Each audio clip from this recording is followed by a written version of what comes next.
Hello friends, आप सभी लोगों का सक्सेस प्लेटफॉर्म 2591 के चैनल पे स्वागत है।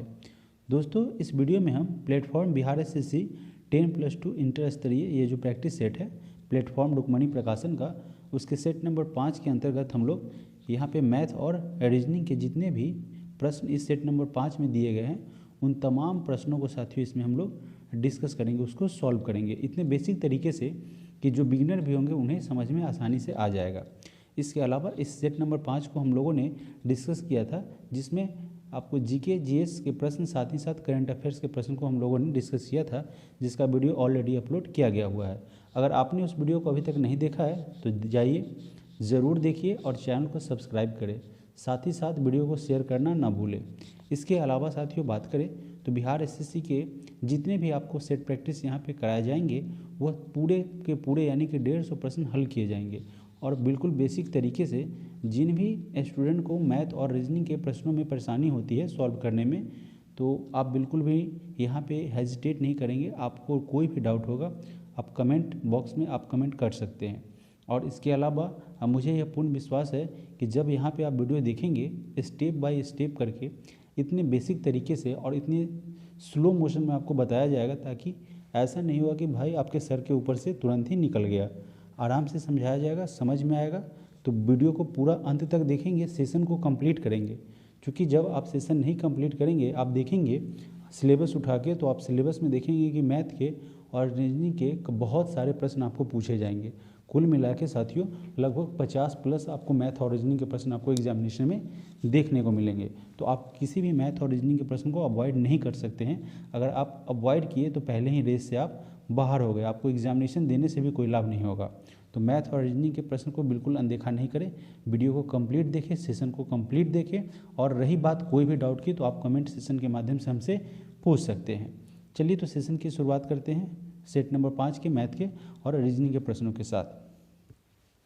पहला प्रश्न है, किसी समबाहुभुज में जिसके आंतरिक कोण का योग बाह्य कोण के योग का अनुपात। देखिए, एक समबाहुभुज है जिसमें जो उसका आंतरिक कोण है और साथ ही साथ बाह्य कोण है, इन दोनों के योग का अनुपात यानी कि आंतरिक कोण है उसके योग और बाह्य कोण के योग का अनुपात 5:1 है, यानी कि 5:1 रेशियो है। तो क्या कह रहा है कि समबाहुभुज जो है उसमें कुल कितने साइड होंगे, कितने भुजाएं होंगे। तो साथियों देखिए इसको किस तरीके से सॉल्व किया जाएगा।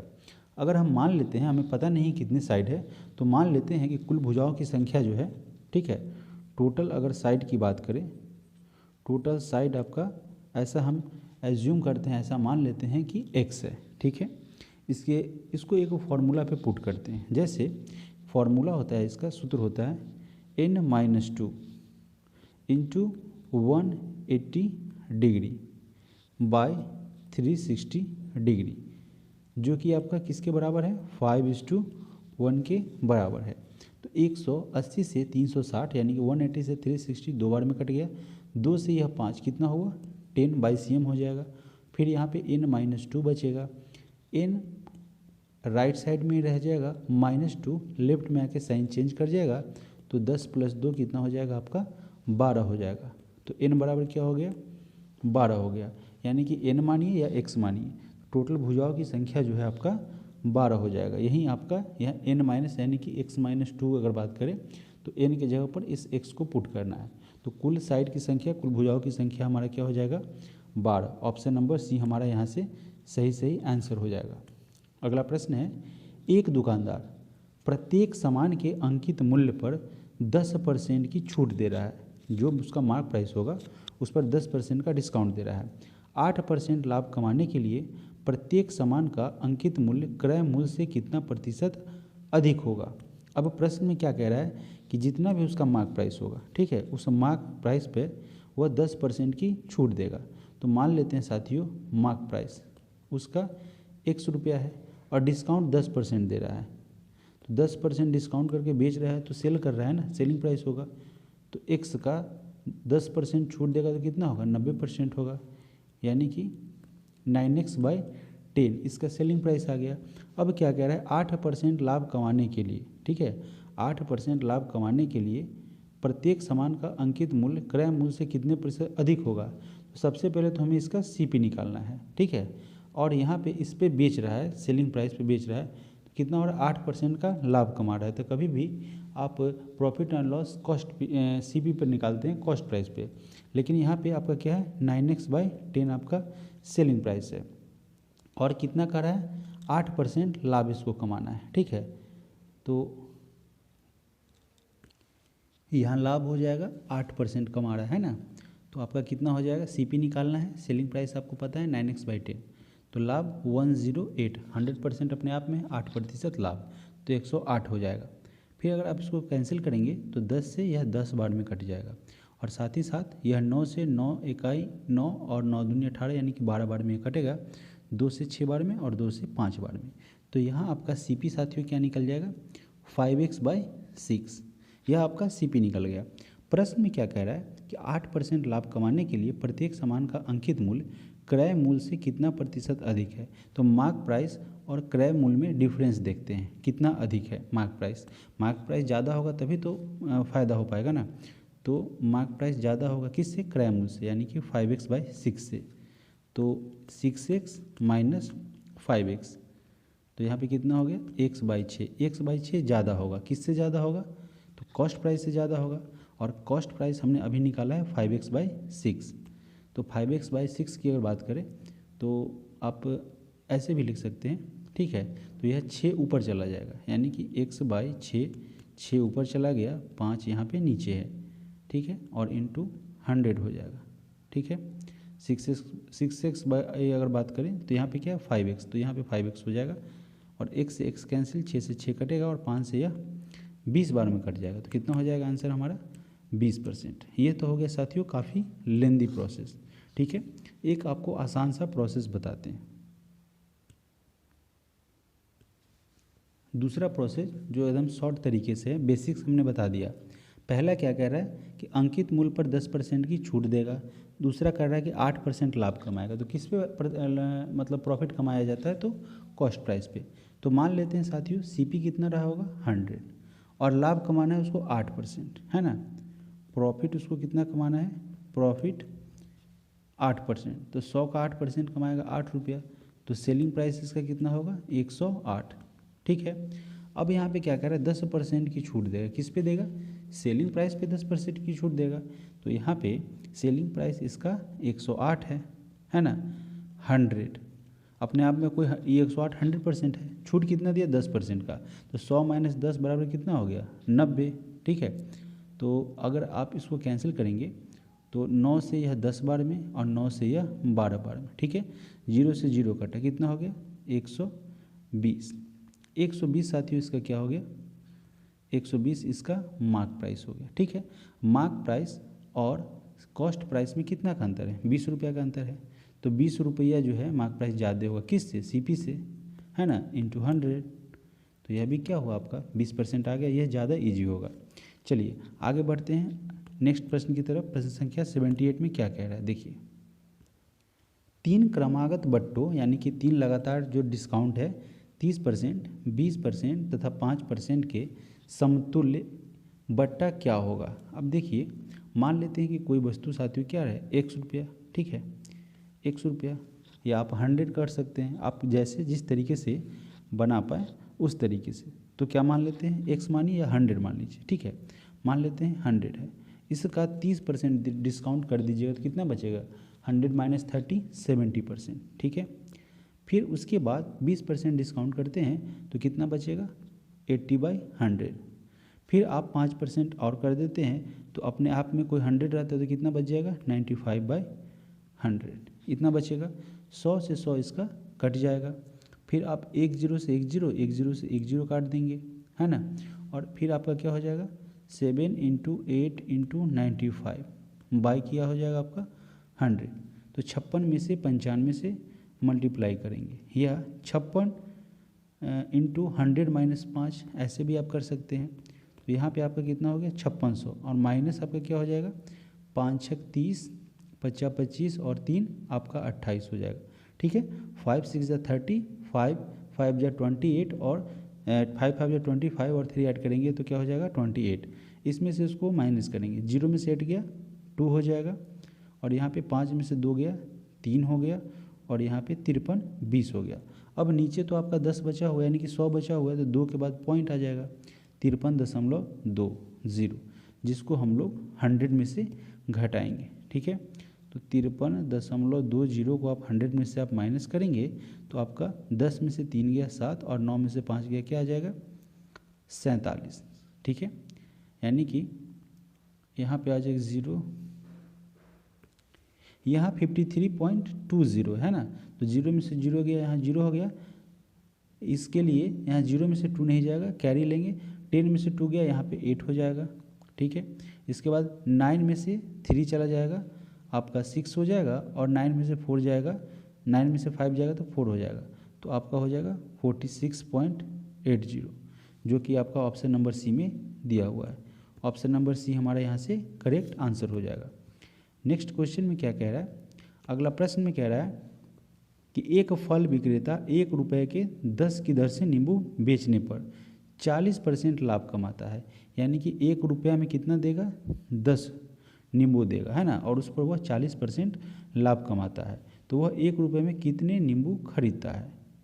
बेच क्या रहा है, 1 रुपया में 10 बेच रहा है।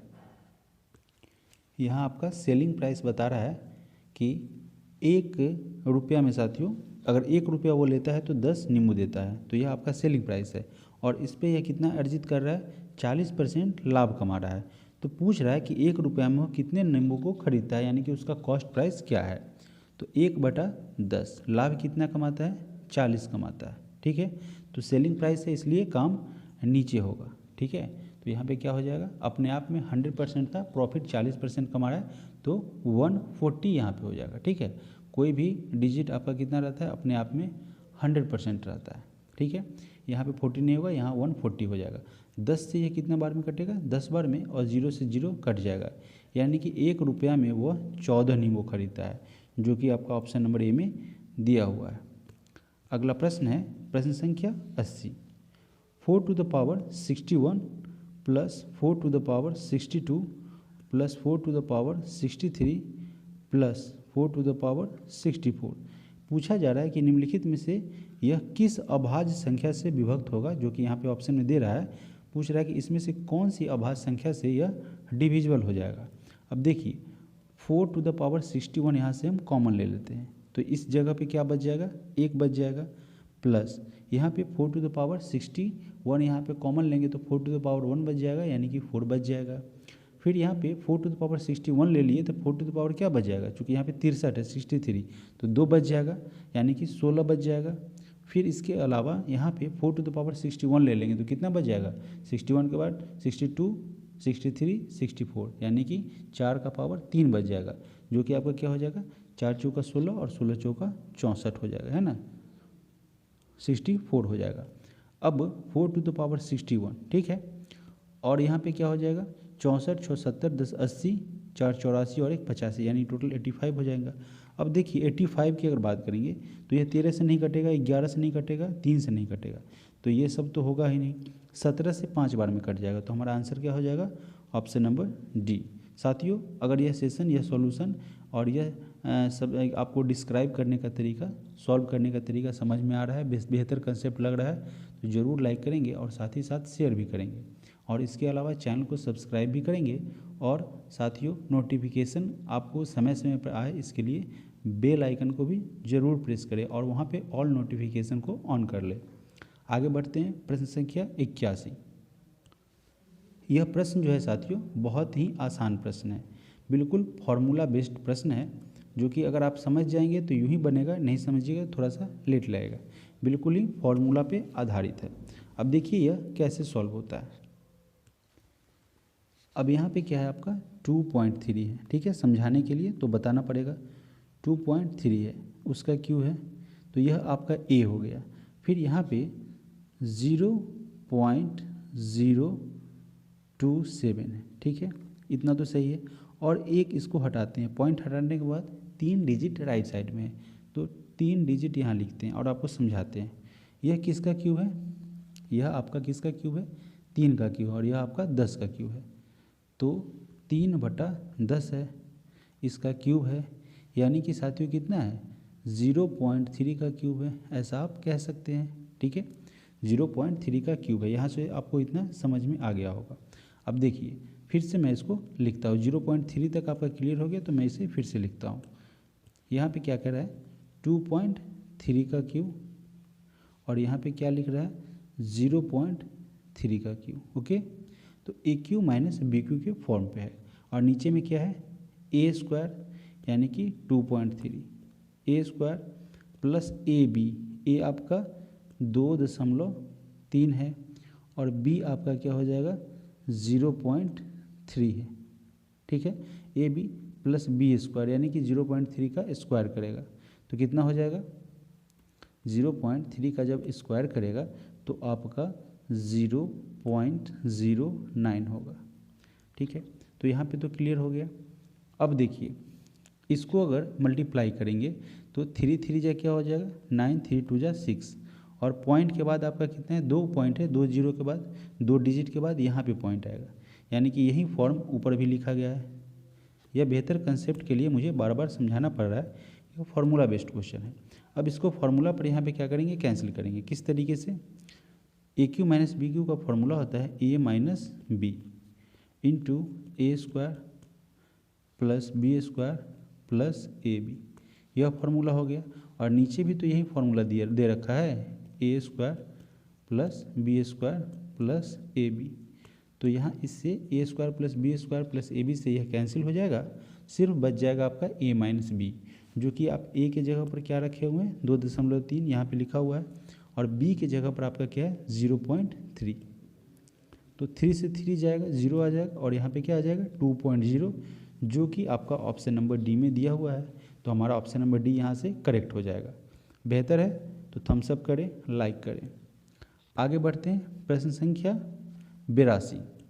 82 नंबर प्रश्न में कह रहा है कि एक व्यक्ति को कुल धन का 3/8 भाग मिला तथा उसके मित्र को शेष धन का 3/8 भाग मिला। अब देखिए कुल धन इसका कितना है पता नहीं, तो 100 रुपया है ना, 100 रुपया इसका कुल धन है। तो एक व्यक्ति को कुल धन का कितना मिल रहा है, मान लेते हैं फर्स्ट पर्सन ए है, उसको कुल धन यानी कि x का 3 यानी कि 3x/8 मिल रहा है। तो रेस्ट कितना बच जा रहा है 8 का तीसरा हिस्सा उसको मिल जा रहा है, तो बच जा रहा है रेस्ट 5x/8, यह रेस्ट बच रहा है। अब यहाँ पे क्या कह रहा है यदि दोनों के भागों का अंतर नहीं, इसके अलावा क्या कह रहा है तथा उसके मित्र को शेष धन का 3/8 मिलता है। शेष धन यानी इसका 3/8, तो कितना मिलता है इसका, इस रेस्ट का 3/8 यानी कि 5x/8 का 3/8 मिलता है। ठीक है ना, उनके मित्रों को जो यह शेष बचा है, यह आपका रेस्ट बचा है, इसका 3/8 मिला। तो कितना मिला 15x/64 इनको मिला उनके मित्रों को, और ए को मिल गया 3x/8। अब क्या कह रहा है कि यदि दोनों के भागों का अंतर 36 है यानी कि 36 है। अब देखिए 3x/8 माइनस इनके भाग का अंतर जो इनके दोस्तों को मिला 15x/64 और इनका अंतर जो है वह 36 है। अब देखिए इनका अंतर जो है आपका 36 बता रहा है, तो 36 यहाँ है। अब इसका एलसीएम लीजिए 64 आ जाएगा। 8 से यहाँ पे 8 बार में 64 कैंसिल होगा और 8 3 जा आपका 24 हो जाएगा। 24x माइनस 64 से 64 1 बार में कटेगा और यहाँ पे 15x हो जाएगा। ठीक है, अब यहाँ पे देखेंगे तो आपका कितना है 24x में से 15 जाना है, तो यहाँ पे कितना हो जाएगा 9x, आपका यहाँ पे 9x हो जाएगा। ठीक है, 9x/64, 9x/64 और इधर आपका राइट साइड में क्या बचा हुआ है 36।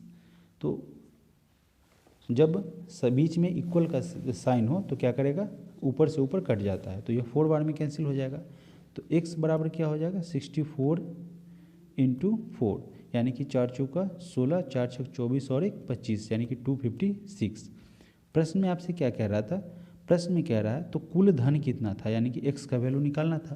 तो टोटल धन आपका 256 था। ऑप्शन नंबर सी यहाँ से करेक्ट आंसर हो जाएगा। अगर नहीं समझ में आ रहा है तो बैक करके ज़रूर देखिए। अगला प्रश्न है प्रश्न संख्या 83।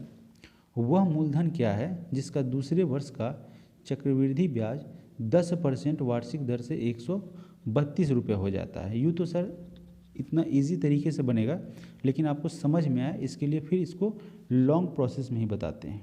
अब देखिए, मान लेते हैं कंपाउंड इंटरेस्ट निकालने का फॉर्मूला तो आप जानते हैं, और इस प्रश्न में एक ट्विस्ट है। क्या कर रहा है, जिसका दूसरे वर्ष का चक्रवृद्धि ब्याज, 2 वर्ष का चक्रवृद्धि ब्याज बोलता तो टोटल 2 वर्ष होता, सिर्फ यह दूसरे वर्ष का बोल रहा है।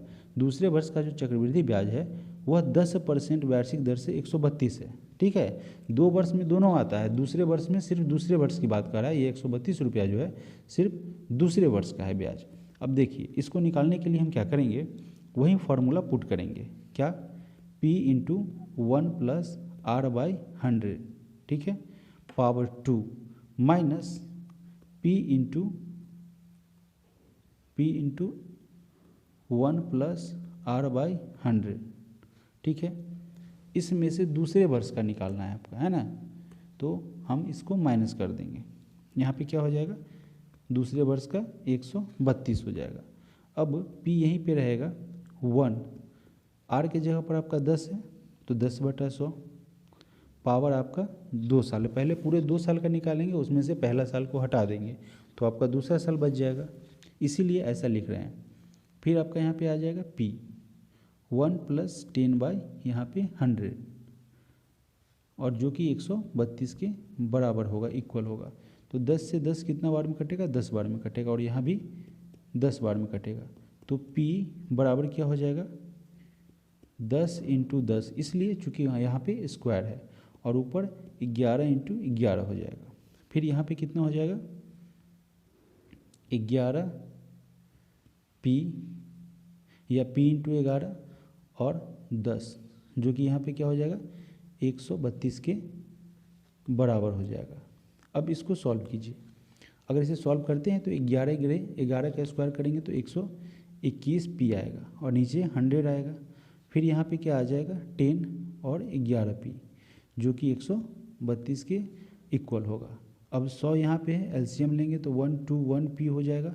10 से 10 बार में कटेगा तो 110 P हो जाएगा, और आपका 100 यहाँ पे 32 होगा। अब देखिए, 121 में से 10 चला जाएगा तो कितना हो जाएगा, 11 P बचेगा, और यहाँ पे 100 बचेगा, जो कि 132 के बराबर होगा। तो अब देखिए, 132 × 100, और यह 11 नीचे आ जाएगा, 11 से यह 11 का 11, 11 दूनी 22 है, यानी कि 12 बार में कटेगा, और 12 × 100 क्या हो जाएगा आपका, 1200 हो जाएगा। समझाने के लिए इतना लॉन्ग प्रोसेस में जाना पड़ा है। आप इसको इजीली तरीके से जब आप स्टेप समझ जाएंगे तो क्विक निकलेगा, इतना समय नहीं लगेगा। बताना और बनाना दोनों अंतर होता है, उसमें समय कम लगता है बनाने में, और बताने में समय थोड़ा ज़्यादा लगता है। तो यहाँ से P क्या निकल गया, प्रिंसिपल जो है साथियों 1200 निकल गया, यानी कि ऑप्शन नंबर बी हमारा करेक्ट आंसर हो गया।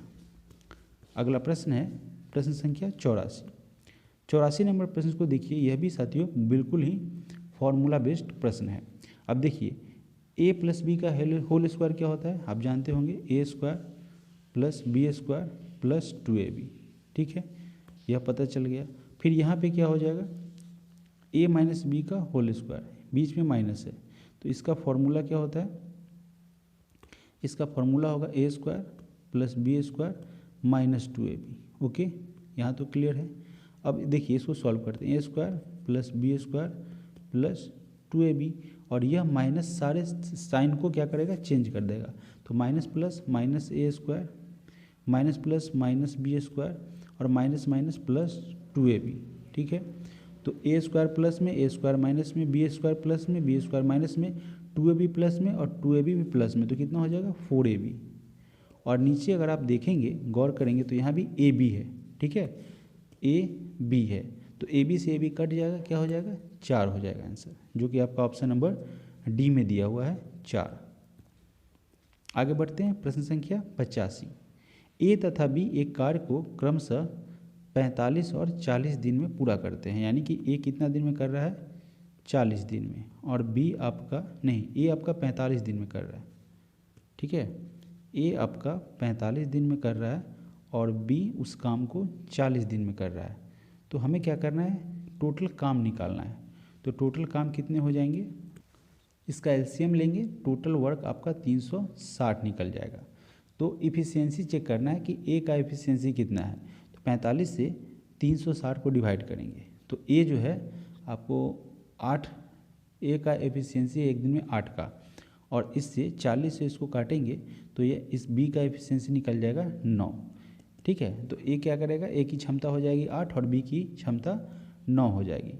प्रश्न में क्या कह रहा है कि वे दोनों मिलकर कार्य प्रारंभ करते हैं, यानी कि स्टार्ट करते हैं। ठीक है, फिर क्या कह रहा है कि कुछ दिन के बाद, कितने दिन के बाद ऐसा नहीं कह रहा है, कुछ दिन के बाद एक कार्य को छोड़ देता है। ठीक है, चलिए कोई दिक्कत नहीं है। फिर आगे क्या कह रहा है कि तब शेष कार्य, जब एक कार्य छोड़ देता है तो जो रेस्ट कार्य जो बचता है उसको बी 23 दिन में पूरा करता है।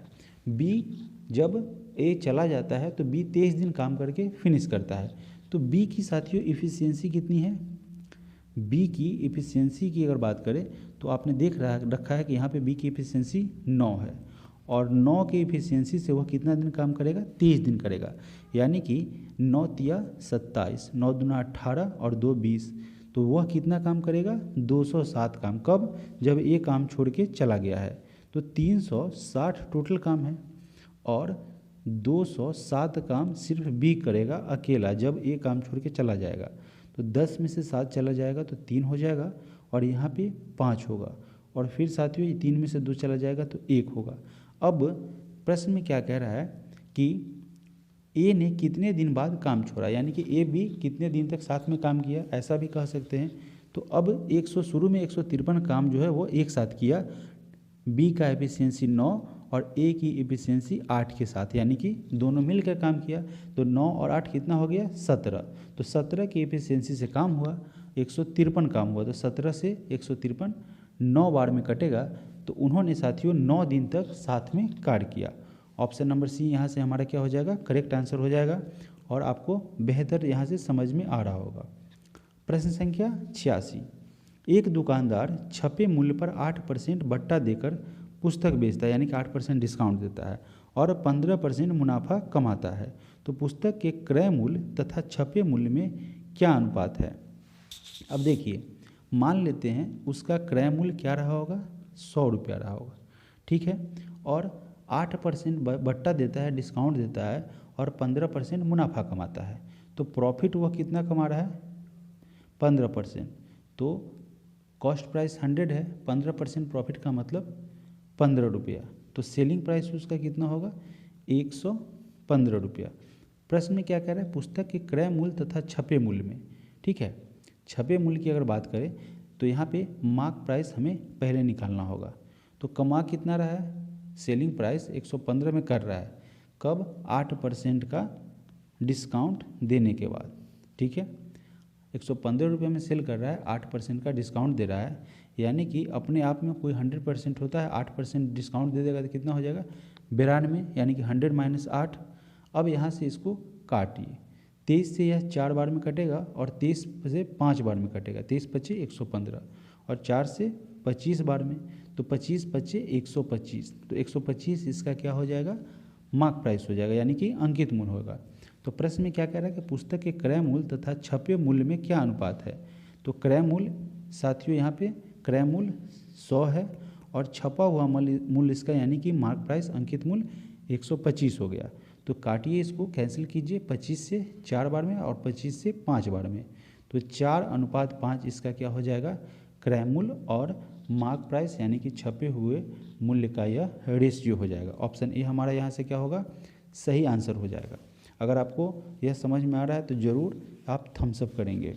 आगे बढ़ते हैं, प्रश्न संख्या 87। 87 नंबर प्रश्न में कह रहा है कि 9 आमों में से 120 ग्राम भार वाले एक आम के स्थान पर दूसरा अधिक भार आम, माने कि जिसका एक अधिक भार है, 120 किलोग्राम आम का एक आम है, 9 आमों में एक आम का वेट 120 ग्राम का है, और उसको हटा के एक दूसरा आम लाया जाता है। तो इसका औसत भार में 20 ग्राम की वृद्धि हो जाती है। ठीक है, 20 ग्राम की वृद्धि हो जाती है, तो 20 ग्राम की वृद्धि हो जाएगी कितना में, 9 दूनी 18, 9 ग्राम में। आम तो वहीं रहेगा, 9 आम में 20 ग्राम की वृद्धि हो रही है औसत, तो 180 की वृद्धि हो रही है, यह सिर्फ वृद्धि की बात कर रहा है। और पहले वेट कितना था उसका, 120 था। तो पूछा गया है कि जो नया आम आया है उसका वेट क्या था। वृद्धि अलग हो गया यहाँ पे 20 ग्राम का, और टोटल आम की संख्या 9 थी, तो टोटल वृद्धि हो गया 180। और पहले वाले आम की जिसको हटा के इसको रिप्लेस किया गया उसका वेट 120 ग्राम था। तो इनको जोड़ेंगे, ऐड करेंगे तो क्या हो जाएगा आपका 300 ग्राम हो जाएगा। यानी कि जो नया भारी वेट वाला उससे पहले वाले आम से ज़्यादा वजन का आम लाया गया है, उसका वजन था 300 ग्राम। ऑप्शन डी नंबर यहाँ से हमारा करेक्ट आंसर हो जाएगा। चलिए आगे बढ़ते हैं। प्रश्न संख्या 88 नंबर प्रश्न में क्या कह रहा है, इसको सॉल्व करना है। बहुत ही आसान है, नीचे से आप ऊपर की तरफ बढ़ते जाइए और आपका सॉल्व हो जाएगा। यह नीचे से ऊपर की तरफ एक सीक्वेंस वाई में। सबसे पहले इसको सॉल्व करते हैं। देखिए 2 + 1/4, तो 1 और 4 का एलसीएम 4 हो जाएगा। 4 दूनी 8 + 1, तो यहाँ पे क्या आ गया आपका 9/4 आ गया। तो इस 9/4 को क्या लिखेंगे, 3 + 1, 9/4, तो यहाँ पे 4 ऊपर चला जाएगा, 9 नीचे आ जाएगा। अब फिर इसको सॉल्व करेंगे तो 1 से 9, 9 बार में 9 तिया 27 + 4, 27 4 आपका 31/9 हो जाएगा यहाँ पे। तो फिर यहाँ पे 1 + 9 ऊपर जाएगा, देखिए 1 + 9 आपका ऊपर चला जाएगा, 31 नीचे रहेगा। अब इसको सॉल्व करेंगे, 1 से 31, 31 बार में, और फिर 31 + 9 आपका क्या हो जाएगा 40 वाटा आपका, यानी कि 40/40 आपका 31 हो जाएगा। देखिए यहाँ पे 40/31 हो जाएगा। अब फिर ये ऊपर चला जाएगा, अब यहाँ पे 40/31 है। अब फिर प्रश्न को देखिए, प्रश्न में क्या कह रहा है, उसके बाद 4 - 5/1, 4 - 5/1, ठीक है। अब यहाँ पे वैल्यू हमारा क्या आया था 40/31, यहाँ पे 40/31 आया था। अब क्या होगा 31 आपका ऊपर चला जाएगा और 40 इसके नीचे आ जाएगा। अब इसको आप सॉल्व कीजिए, यानी कि 5 से 40 को आप 8 बार में कैंसिल कर सकते हैं। तो यहाँ पे क्या बच जाएगा 4 - 31/8। अब इसे सॉल्व करते हैं, 1 से 8, 8 बार में, 8 4 जा 32 - 31, यानी कि आंसर आपका क्या आ जाएगा 1/8। 1/8 यहाँ पे इसका आंसर होगा, जो कि आपका ऑप्शन नंबर ए में दिया हुआ है। तो ए हमारा क्या हो जाएगा करेक्ट आंसर हो जाएगा। आगे बढ़ते हैं। प्रश्न संख्या 89 नंबर प्रश्न में कह रहा है कि 40 आदमी एक काम को 15 दिनों में कर सकते हैं, यानी कि 40 मेन जो है एक काम को 15 दिन में करेंगे, ठीक है। नेक्स्ट में क्या कह रहा है अगले स्टेटमेंट में कि 30 औरत उसी काम को, काम तो सेम रहेगा, और उसी काम को 30 वीमेन, ठीक है, 30 वीमेन जो है वह 40 दिन में उसी काम को करेगी। 30 वीमेन जो है उस काम को 40 दिन में करेगी। तो यहाँ से आप 40 से 40 काट दीजिए, मैन हो अथवा वीमेन, कोई दिक्कत नहीं है। और 15 से 30 को 2 बार में काटिए, यानी कि एक मैन 2 फीमेल के बराबर है, यानी कि 2 वीमेन के बराबर है। एक पुरुष जो है वह 2 महिला के बराबर है। फिर आगे प्रश्न में क्या कह रहा है कि 50 आदमी एवं 50 औरत उसी काम को कितने दिन में करेंगे। तो 50 आदमी तो यहाँ हमें समझ में आ गया, और 50 औरत जो है वो कितने आदमी के बराबर होगी, तो आधा हो जाएगा, तो 25 आदमी के बराबर हो जाएगा। तो टोटल यह मान लीजिए टोटल आदमी कितना हो गया 50 + 25 75 आदमी। तो साथियों 40 आदमी किसी काम को 15 दिन में करते हैं, तो 40 × 15 इतना काम हो गया। और तो 75 आदमी उसी काम को कितने दिन में करेंगे, तो 15 से 75 5 बार में कटेगा, और 5 से 40 जो है 40 8 बार में कट जाएगा। तो साथियों प्रश्न के अनुसार 50 आदमी और 50 औरत की अगर बात करें उसी काम को जो है वह 8 दिन में समाप्त कर जाएंगे, यानी कि 89 का हमारा ऑप्शन नंबर सी यहाँ से करेक्ट आंसर हो जाएगा। अगला प्रश्न है प्रश्न संख्या 90। एक 100 मीटर लंबी ट्रेन, यानी कि ट्रेन की लंबाई है 100 मीटर, वह जो है वह किसी टेलीग्राफ खंभे को 10 सेकेंड में पार कर जाती है। तो अगर बात करें चाल स्पीड की, तो चाल बराबर होता है दूरी बटा समय, यानी कि डिस्टेंस बाय टाइम। तो यहाँ पे दूरी कितना है 100 मीटर ट्रेन की लंबाई है, पटरी को नहीं पार कर रहा है, और पोल का लेंथ हम काउंट नहीं करेंगे। तो 100 इसका दूरी हो गया, और समय कितना हो गया 10 सेकेंड। चूँकि यहाँ पे किलोमीटर नहीं है, मीटर में है, तो यहाँ पे 10 से कोई दिक्कत नहीं, इसको चेंज करने की ज़रूरत नहीं है। तो स्पीड क्या हो जाएगा 10 मीटर पर सेकेंड। अब देखिए फिर क्या कह रहा है कि 500 मीटर लंबी एक स्टेशन के प्लेटफॉर्म को पार करने में उसे कितना समय लगेगा। तो सबसे पहले यहाँ भी क्या समय निकालना है, कितना समय लगेगा। तो समय बराबर क्या होता है दूरी बटे चाल। तो कितना दूरी है, तो ट्रेन की लंबाई जो है वह 100 मीटर है, और पटरी की लंबाई की अगर बात करें तो कितना है, एक लंबी स्टेशन है उसका लंबाई है 500 मीटर। तो टोटल इसका क्या हो जाएगा 600 मीटर क्या हो जाएगा दूरी, ठीक है। और चाल कितना हो जाएगा इसका, चाल की अगर बात करें तो 10 मीटर पर सेकेंड है, ठीक है। 10 मीटर इसका पर सेकेंड चाल है। तो 10 से यह 1 जीरो से 1 जीरो कट जाएगा, तो यहाँ पे कितना हो जाएगा 60 सेकेंड। तो 60 सेकेंड कितने मिनट के बराबर होता है 1 मिनट के। अब देखिए 1 मिनट कहाँ पे है, आंसर ऑप्शन नंबर बी में दिया हुआ है, तो हमारा ऑप्शन नंबर बी यहाँ से करेक्ट आंसर बनेगा। आगे बढ़ते हैं प्रश्न संख्या 91। प्रश्न में क्या कह रहा है कि कुछ वर्षों के बाद, यानी कि कुछ समय के बाद 100 रुपया प्रति वर्ष 7.5% की दर से सरल ब्याज जो है वह 2500 रुपये होगा। कितना 100 रुपया प्रति वर्ष है ना, तो 7.5% की दर से वह सरल ब्याज 2500 रुपये होगा। तो वर्षों की संख्या क्या होगी। तो सबसे पहले यहाँ पे प्रिंसिपल दिया हुआ है 1000 रुपया, और यहाँ पे अमाउंट दिया हुआ है, यहाँ पे अमाउंट दिया हुआ है क्या हो जाएगा सरल ब्याज पर 2500 रुपया होगा, ठीक है। तो अमाउंट आपका क्या है 2500। अगर 1000 में से 2500 को घटा देंगे तो कितना बचेगा 1500, जो कि क्या क्या हो जाएगा आपका साधारण ब्याज हो जाएगा। तो यहाँ पे इतना चीज़ हमें पता है। अब क्या कह रहा है कि कितने समय के बाद ऐसा होगा, समय आपसे पूछा जा रहा है। तो एसआई बराबर क्या होता है, एसआई बराबर होता है P into T into R by 100। तो एसआई आपका दिया हुआ है, एसआई कितना है 1500। 1500 पी आपका यानी कि प्रिंसिपल 1000 है।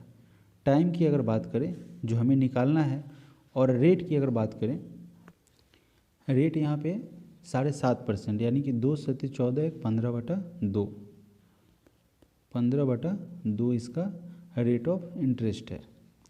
और नीचे क्या हो जाएगा 100 हो जाएगा। आप यहीं पे 100 से 100 को कैंसिल कर सकते हैं। 100 से 100 यहाँ पे क्या हो गया कट गया। अब देखिए 2 से इसको कितने बार में काटेंगे 5 बार में, ठीक है। और फिर 5 से इसको काटेंगे 300 बार में। अब यहाँ पे 300/15 कितने बार में कटेगा 20 बार में। तो कितना समय हो जाएगा 20 वर्ष में जो है यह 1000 रुपया का अमाउंट जो है वो कितना हो जाएगा 2500 रुपया हो जाएगा। करेक्ट आंसर हो गया हमारा ऑप्शन नंबर सी। अगला प्रश्न है 5/7, 7/8 और 8/9, इसका क्या निकालना है लघुत्तम समापवर्त यानी कि एलसीएम निकालना है। तो जब एलसीएम निकालना होता है न्यूमरेटर और डिनोमिनेटर के फॉर्म में यानी कि अंश बटा हर फॉर्म में अगर एलसीएम निकालना हो तो ऊपर वाले का हम एलसीएम निकालते हैं और नीचे वाले का एचसीएफ ज्ञात करते हैं, यानी कि ऊपर का लघुत्तम और नीचे का महत्तम। तो इसका एलसीएम कितना हो जाएगा 8×5 = 40 और 40 × 7 यानी कि 280 हो जाएगा, ठीक है। और 7, 8 और 9 इसमें का कॉमन क्या है, कोई इसमें फैक्टर नहीं निकल रहा है, मात्र एक निकल रहा है। तो 280 हमारा क्या होगा यहाँ से आंसर हो जाएगा ऑप्शन नंबर डी। अगला प्रश्न है प्रश्न संख्या 93। कह रहा है कि 6 वर्ष पूर्व यानी कि 6 साल पहले कुणाल तथा रोहित की आयु का अनुपात 6:5 था। K4 कुणाल और R4 आपका रोहित हो गया और उसका रेशियो था 6:5। यह 6 वर्ष पहले की बात कर रहा है। फिर क्या कह रहा है कि 4 वर्ष बाद इनकी आयु का अनुपात 11:10 हो जाता है। तो 6 वर्ष तो पहले था, वर्तमान में आने के लिए 6 ऐड करेंगे और 4 वर्ष बाद की बात कर रहा है, तो 4 वर्ष बाद क्या हो जाएगा, 6 वर्तमान में आएगा और 4 वर्ष बाद यानी कि कुल 10 ऐड करना होगा। और फिर साथियों राहुल में भी वही करना होगा, 5x है और वर्तमान में आने के लिए 6 + 4 10 करना होगा। ठीक है, अब इनकी आयु कितनी हो जाएगी, 11:10 हो जाएगा। अब इसे सॉल्व करते हैं। 10 से इसमें मल्टीप्लाई होगा तो 10 × 60x + 100, यहाँ पे 55x प्लस आपका 110 होगा। अब 60 में से यह 55 चला जाएगा तो कितना हो जाएगा, 5x हो जाएगा, और 110 में से 100 चला जाएगा तो 10 हो जाएगा। और इस 5 से 10 को 2 बार में डिविजिबल करेंगे तो हमें x का वैल्यू पता आ जाएगा, यानी कि x का वैल्यू निकल जाएगा। अब प्रश्न में क्या कह रहा है, प्रश्न में पूछा गया है कि रोहित की वर्तमान आयु कितनी है। तो दोस्तों रोहित की यह 6 साल पहले की आयु है, 6 साल पहले की आयु 5x है, यानी कि 5 गुना कितना हो गया, x का वैल्यू 2, 10 साल है। ठीक है, यह कब की है, वह है आपका 6 साल पहले की रोहित की आयु। तो वर्तमान में आने के लिए उसमें क्या करना होगा, 6 ऐड करना होगा। तो वर्तमान में उसकी आयु कितनी हो जाएगी, 16 वर्ष, जो कि हमारा ऑप्शन नंबर सी में दिया हुआ है। आगे बढ़ते हैं, प्रश्न संख्या 94। 94 नंबर प्रश्न में क्या कह रहा है, 94 नंबर प्रश्न में बहुत ही साधारण प्रश्न है कि एक दुकानदार ने 12,000 रुपये में एक टेलीविज़न एवं 8800 रुपये में एक टेप रिकॉर्डर को बेचा। तो सबसे पहले टेलीविज़न की अगर बात करें तो उसको 12,000 में यह बेच रहा है, और TR यानी कि टेप रिकॉर्डर की बात करें उसे 8800 में यह बेच रहा है। दोनों बेचने का काम हो रहा है। ठीक है, बेच दिया। अब क्या हो रहा है कि यदि इस व्यापार में उसको टेलीविज़न पर 4% हानि हो गया, यानी कि यह जो टेलीविज़न इसने बेचा है, टेलीविज़न की अगर बात करें, देखिए टेलीविज़न जो है वो 12,000 में बेचा है, तो टेलीविज़न पर 4% उसको हानि हुआ है, तो कितना हो जाएगा, 4% हानि होगा तो 100 -4 कितना हो जाएगा, 96। अब 12 से एक बार में 3 0 आ गया, और यहाँ पे 12 से यह 8 बार में कटेगा। ठीक है, 4 से 2 बार में, और यह यहाँ पे क्या हो जाएगा, 4 से आपका 2 बार में, और 4 से यह 25 बार में। अब यहाँ पे नीचे 2 है, 2 से 250 कटेगा 125 बार में। अब 125 और इधर कितना है, 2 0, तो 12,500 इसका क्या हो जाएगा, CP हो जाएगा। ठीक है, और यहाँ पे 8800 रुपये में अगर टेप रिकॉर्डर को बेच रहा है तो उसको कितना लाभ हो रहा है, 10% का लाभ हो रहा है जब 8800 में बेच रहा है। तो साथियों इसका भी हम कॉस्ट प्राइस निकालेंगे। 100 अपने आप में रहेगा और लाभ उसको हो रहा है 10%, यानी कि 110। अब 1 0 से आपका 1 0 कटेगा, 11 से ये कितना बार में कटेगा, 11 × 8 = 88, 1 0, और यहाँ पे इधर 2 0 है, तो आपका 8,000 इसका क्या हो जाएगा, CP। अब साथियों प्रश्न में क्या कह रहा है, प्रश्न में क्या कह रहा है कि उसे कुल लाभ या हानि कितना हुआ। तो सबसे पहले दोनों का CP को हम ऐड करेंगे। एक तरफ टेलीविज़न की अगर बात करें तो उसका CP है 12,500, और टेप रिकॉर्डर का CP है यानी कि क्रय मूल्य है 8,000। अब इस दोनों CP को ऐड करते हैं तो यहाँ पे 8 2 10 और 20,500 हो जाता है, यह CP हो जाता है। और सेलिंग प्राइस की अगर बात करेंगे तो प्रश्न में देख रहे हैं 12,000 और 8,000, 20,800 है। ठीक है, सेलिंग प्राइस आपका कितना है, 20,800, यानी कि 20,500 वह रुपया एक्सपेंस कर रहा है, खरीद रहा है, और 20,800 में बेच रहा है, तो कुल 300 रुपया का उसको क्या हो रहा है, प्रॉफिट हो रहा है, फ़ायदा हो रहा है। अब देखिए 300 रुपया प्रॉफिट कहाँ दिया हुआ है, ऑप्शन नंबर डी में दिया हुआ है। ऑप्शन नंबर डी हमारा यहाँ से क्या हो जाएगा, सही आंसर हो जाएगा। आगे बढ़ते हैं, प्रश्न संख्या 95। 95 नंबर प्रश्न में कह रहा है कि एक बांस का जो खंभा है वह 8 फुट, एक बांस के खंभे को 8 फुट लंबाई, 6 फुट चौड़ाई और 10 फुट ऊंचाई वाले घर में रखा जाता है। तो यदि खंभा फर्श का एक कोना एवं छत के विपरीत कोने को छूता है, यानी कि नीचे कॉर्नर से ऊपर कॉर्नर की तरफ, तो खंबे की लंबाई क्या होगी। तो साथियों, इसे निकालने का आपका फॉर्मूला होता है √L into B into H, ठीक है, इसका स्क्वायर। अब देखिए √L² B² और H²।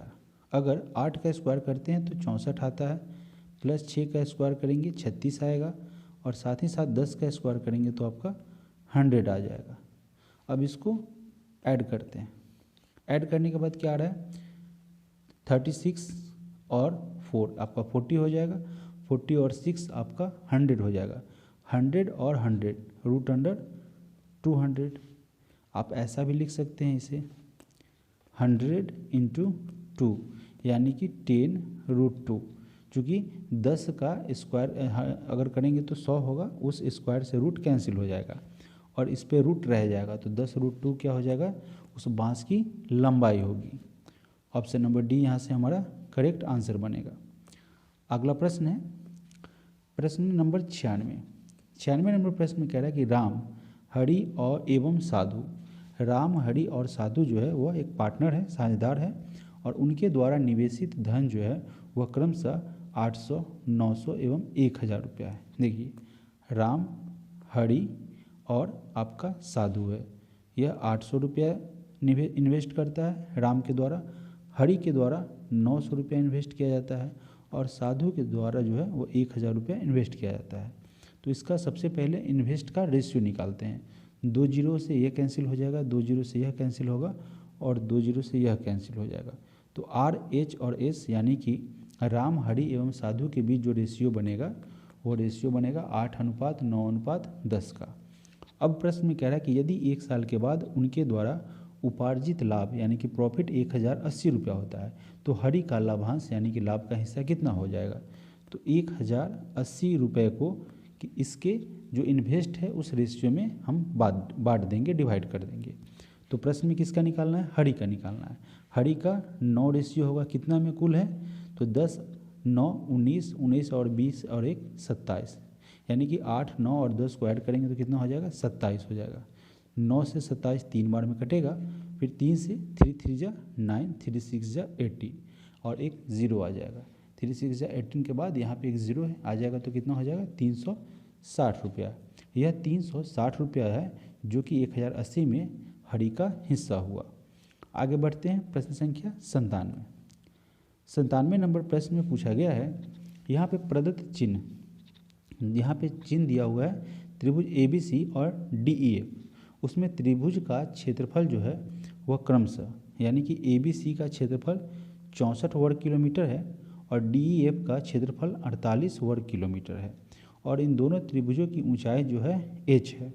यदि BC 12 सेंटीमीटर हो तो EF को निकालना है। यहाँ पे प्रश्न में BC के बराबर जो है BC का लेंथ 12 सेंटीमीटर दे रहा है, ठीक है। तो हमें क्या निकालना है, त्रिभुज का क्षेत्रफल। त्रिभुज का क्षेत्रफल भी दिया हुआ है, तो देखिए त्रिभुज का क्षेत्रफल क्या होता है 1/2 आधार गुने ऊंचाई यानी कि base into height. Base into height जो है इसका फॉर्मूला हो जाता है। तो क्षेत्रफल आपको पता है, क्षेत्रफल यहाँ पे 64 दिया हुआ है, और यहाँ पे क्या हो जाएगा हाफ। आधार की अगर बात करें बेस की, तो यहाँ पे 12 सेंटीमीटर दिया हुआ है, और ऊंचाई हमें ज्ञात करना है। अब देखिए 64 × 2/12 बराबर h हो जाएगा, यानी कि 2 से अगर इसे काटेंगे तो 6 बार में कटेगा, और फिर यहाँ पे इसे काटेंगे 2 से 3 बार में, और यहाँ पे क्या आ जाएगा 2 3 जा 6, 2 2 जा 4, यानी कि h आपका 32/3 आ रहा है। अब अगला ऑप्शन क्या कह रहा है, मतलब अगला त्रिभुज की अगर बात करेंगे तो उसमें आपको कह रहा है कि यहाँ पे DEF, इसमें त्रिभुज की अगर बात करें क्षेत्रफल की, तो क्षेत्रफल इसका दिया हुआ है 48, तो क्षेत्रफल बराबर वही फॉर्मूला अप्लाई होगा। त्रिभुज का क्षेत्रफल बराबर 1/2, आधार इसका कितना हो गया नहीं दिया हुआ है, बेस हमको नहीं पता है, और हाइट हमें पता चल गया हुआ है 32/3। 32/3 इसका हाइट हो जाएगा। अब क्या करना है, यहाँ पे इसको साथियों बाईसीएम करेंगे, है ना। अब 48 इंटू 2 इंटू 3 बाई यहाँ पे कितना हो जाएगा 16 गुने 2, 32 को तोड़ देंगे, 16 से 48 को 3 बार में काटेंगे, फिर 2 से इसको 2 बार में काटेंगे और 3 3 जा क्या हो जाएगा 9 हो जाएगा। तो हमारा यहाँ पे क्या निकल जाएगा EF जो कि बेस है इसका, वह यहाँ पे निकल जाएगा 9 सेंटीमीटर। ऑप्शन नंबर सी क्या हो जाएगा हमारा यहाँ से करेक्ट आंसर हो जाएगा। आगे बढ़ते हैं प्रश्न संख्या 98। प्रदत्त त्रिभुज में EF जो कि क्या है BC पर लंबवत है, यानी कि इसी के पैरेलल है, इसी के बराबर है। यदि AE 3 सेंटीमीटर है, यानी कि यहाँ पे अगर बात करें AE की तो वह 3 सेंटीमीटर है, और AB यानी कि यह पूरा जो है साथियों यह पूरा आपका 7 सेंटीमीटर है, और CF जो है दिया हुआ है यह आपका 6 सेंटीमीटर। तो AF क्या होगा, AF निकालना है। बहुत ही आसान प्रश्न है, बिल्कुल ही मुश्किल नहीं है। यहाँ हमें AF को निकालना है, तो मान लेते हैं AF की लंबाई x सेंटीमीटर है, ऐसा मान लेते हैं, एज्यूम करते हैं। अब देखिए अगर आप प्रश्न को देखेंगे तो प्रश्न में जो है वो त्रिभुज ABC और त्रिभुज AEF जो है, त्रिभुज यह आपका AB और C और AEF जो है वह समरूप त्रिभुज है, ठीक है। यह आपका समरूप त्रिभुज है। समरूप त्रिभुज की अगर बात करें तो यहाँ पे क्या हो जाएगा AE जो है AB के बराबर हो जाएगा, यह AE जो है वह AB के बराबर हो जाएगा। ऐसा इसलिए चूँकि यह समरूप त्रिभुज है, AE आपका AB के बराबर हो जाएगा, और साथ ही आपका AF जो है वह AC के बराबर हो जाएगा, AF बराबर AC। ऐसा इसलिए चूँकि यह समरूप त्रिभुज है। AE की अगर बात करेंगे तो देखेंगे AE आपका 3 सेंटीमीटर दिया हो रहा है, और AB आपका कितना है 7 सेंटीमीटर। AF की बात करें तो हम लोगों ने एज्यूम किया है, माना है कि AF कितना होगा x सेंटीमीटर, और अगर AC की अगर बात करें यहाँ से यहाँ तक, तो यहाँ आपका AC पता नहीं है, AF को हम लोगों ने x माना है, और C से F तक 6 दिया हुआ है, तो टोटल कितना हो जाएगा x प्लस 6, ठीक है। x प्लस यहाँ पे 6 यह हो जाएगा। अब देखिए बाईसीएम करेंगे, 3 से x प्लस 6 में मल्टीप्लाई करेंगे, यानी कि 3x प्लस 18, और यह बाईसीएम होगा कितना हो जाएगा 7x। अब 3 राइट साइड में चला जाएगा तो 7 में से 3 चला जाएगा तो कितना हो जाएगा 4x। 4x 18 के बराबर हो जाएगा, यानी कि x बराबर 18/4, 2 से 2 बार में, 2 से 9 बार में, और यहाँ x का वैल्यू क्या आ जाएगा 9/2 यानी कि 4.5। अब देखिए 4.5 आपका ऑप्शन नंबर ए में दिया हो रहा है, यानी कि A और F के बीच का जो है वह लंबाई 4.5 सेंटीमीटर है। हमारा option number A correct answer हो जाएगा। आगे बढ़ते हैं प्रश्न संख्या 99। किसी समांतर श्रेणी में प्रथम पद 7 एवं पदों की संख्या 21 है, टोटल पद 21 है, और सर्वांतर क्या है 5 है, तो मध्य पद निकालना है। तो दोस्तों इसको निकालने का एक साधारण सा फॉर्मूला है, फॉर्मूला को नोट करेंगे और याद रखेंगे, इसी फॉर्मूले पर इससे संबंधित पद से संबंधित सारे प्रश्न जो है सॉल्व हो जाएंगे। इसका फॉर्मूला होता है a + n-1 × d/2। अब देखिए प्रथम श्रेणी पद की अगर बात करें तो कितना है आपका 7, ठीक है, और टोटल नंबर आपका कितना है 21। प्रथम पद आपका 7 है, टोटल पद जो है आपका 21 है, -1 डिफरेंस यानी कि सार्व अंतर आपका क्या है 5 है, /2, तो 7 यहाँ पे प्लस है, 7 + 21 में से 1 चला जाएगा तो आ गया 20। यहाँ पे कितना आ जाएगा 5 मल्टीप्लाई में, और / आपका 2 आ जाएगा, ठीक है ना। यह ऊपर नहीं होगा दोस्तों, ऐसे होगा a+, है ना, n-, तो ये a आपका अलग है, 7 आपका यहाँ पे होगा, 7+, ठीक है, यहाँ पे होगा। इस 2 से 20 10 बार में कटेगा, 10 में 5 से मल्टीप्लाई करेंगे तो आपका 50 आ जाएगा। तो 7 + 50 आपका हो जाएगा 57, जो कि आपका ऑप्शन नंबर डी में दिया हुआ है। ऑप्शन नंबर डी यहाँ से हमारा करेक्ट आंसर हो जाएगा। यहाँ पे प्रश्न संख्या 100 है, जिसमें एक पाई चार्ट को दर्शाया गया है। यहाँ पे यह पाई चार्ट है और उस पर आधारित कुछ प्रश्न आपसे पूछे गए हैं। अब देखिए प्रश्न संख्या 100 नंबर प्रश्न में कह रहा है कि शिक्षा तथा वस्त्र पर मिलाकर। अब देखिए शिक्षा की अगर बात करेंगे तो देखिए शिक्षा पर कितना है आपका, एजुकेशन की अगर बात करें तो एजुकेशन पे 27 डिग्री है, टोटल 360 डिग्री होता है ना। अगर परसेंट रहता है तो 100 होता है। तो शिक्षा पर 27 और वस्त्र पर कितना एक्सपेंस है, 18%। ठीक है, तो अगर इसको हम ऐड करते हैं 8 7 15 हो गया, 2 1 3 1 4, 2 1 3 और एक आपका कैरी जो है उसको ऐड करेंगे तो 45 हो जाएगा। अब इसके अलावा क्या कह रहा है, शिक्षा और वस्त्र को मिलाकर व्यय की गई कुल राशि पर भोजन पर व्यय की गई राशि का कितना प्रतिशत है। तो 45 इस पर खर्च किया गया है और भोजन की बात करें तो यहाँ पे 90 किया गया है और साथियों प्रतिशत पूछ रहा है। ठीक है, तो 45 से 90 2 बार में कटेगा और 2 से ये कितना बार में कटेगा, 50 बार में। तो हमारा आंसर क्या हो जाएगा, ऑप्शन नंबर डी 50%। आगे बढ़ते हैं प्रश्न संख्या 101।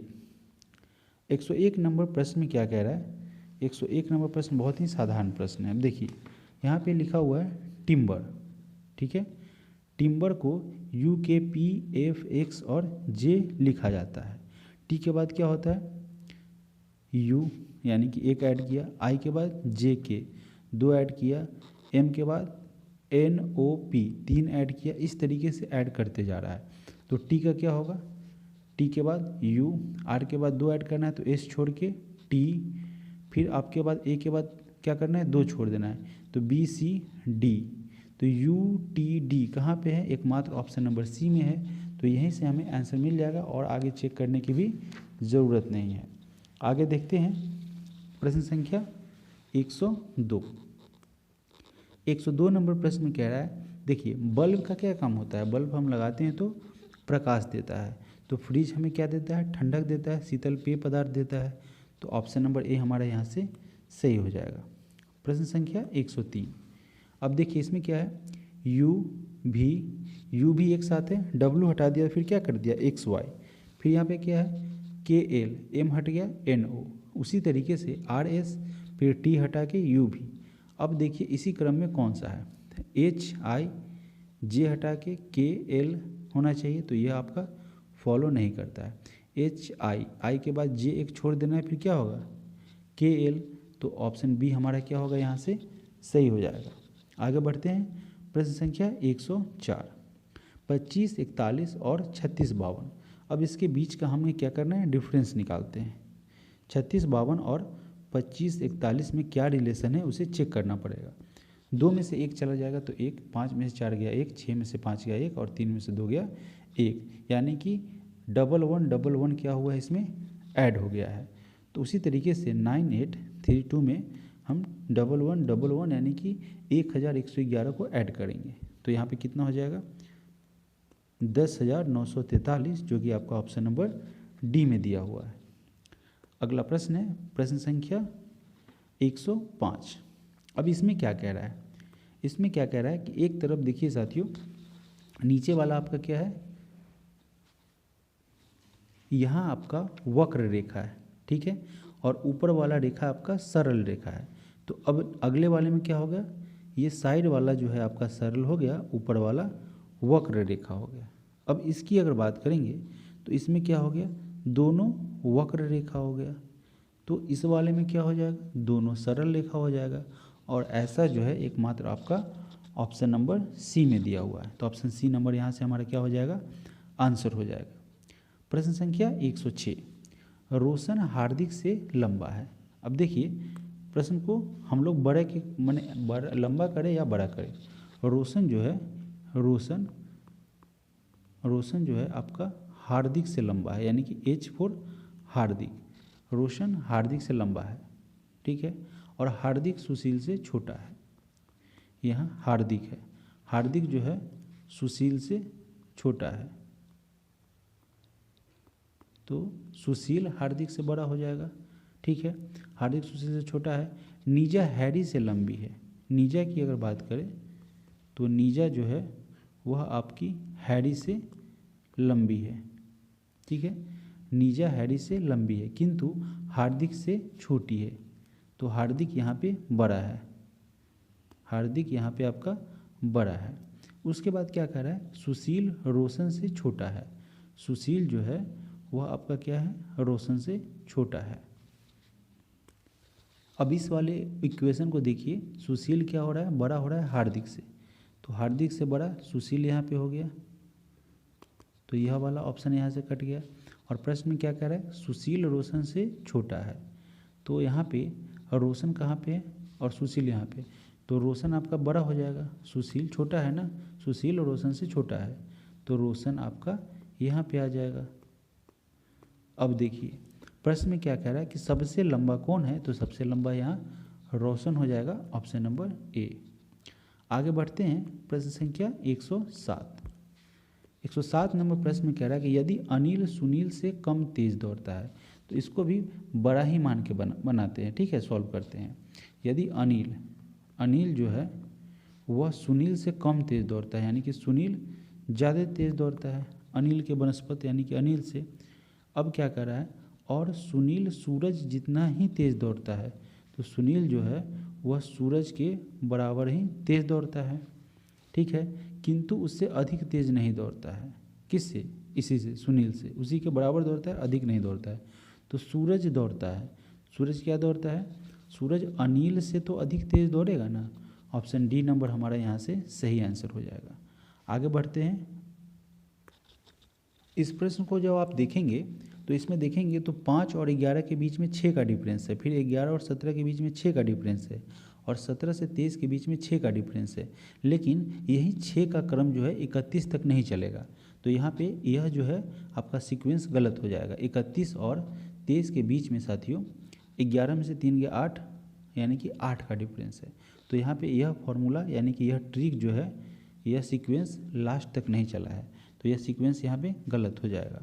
अब देखिए इसमें क्या कर रहा है, 5 से 17 जा रहा है, तो कितना ऐड हुआ, 12 ऐड हो गया। ठीक है, 17 से फिर कहाँ चला गया, 31, यानी कि 11 में से 7 गया 4 और 2 में से गया 1, यानी कि 14। पहले 12 बढ़ा फिर 14 बढ़ा, यानी कि एक एक सीरीज जंप करके हो रहा है, यानी कि डबल सीरीज यहाँ पे पैटर्न फॉलो कर रहा है। फिर यहाँ से 11 23 में जाने के लिए क्या करना पड़ेगा, 11 से 23 में जाने के लिए कितना ऐड कर रहा है, 3 में से 1 गया 2, 2 में से 1 गया 1, यानी कि 12। ये नीचे से इसमें 12 आ गया, तो फिर इसमें क्या जाएगा, 14 जाएगा। तो 23 में जब 14 को ऐड करेंगे तो यहाँ पे 37 हो जाएगा, 37। अब देखिए 37 नंबर आपका ऑप्शन नंबर ए में दिया रहा है, यानी कि दिया हुआ है, तो यह सीक्वेंस फॉलो करेगा। अगला प्रश्न है प्रश्न संख्या 109। 109 नंबर प्रश्न में कह रहा है, अब देखिए यहाँ पे क्या है, Z, फिर X, फिर U, फिर Q, फिर L। L आपका 12 होता है, 12 के बाद यहाँ पे क्या आ रहा है, पीछे से Q, Q कितना होता है आपका 17 हो गया, फिर U आपका 21 हो गया, X आपका 23 हो गया। ठीक है, X 24 हो गया ना,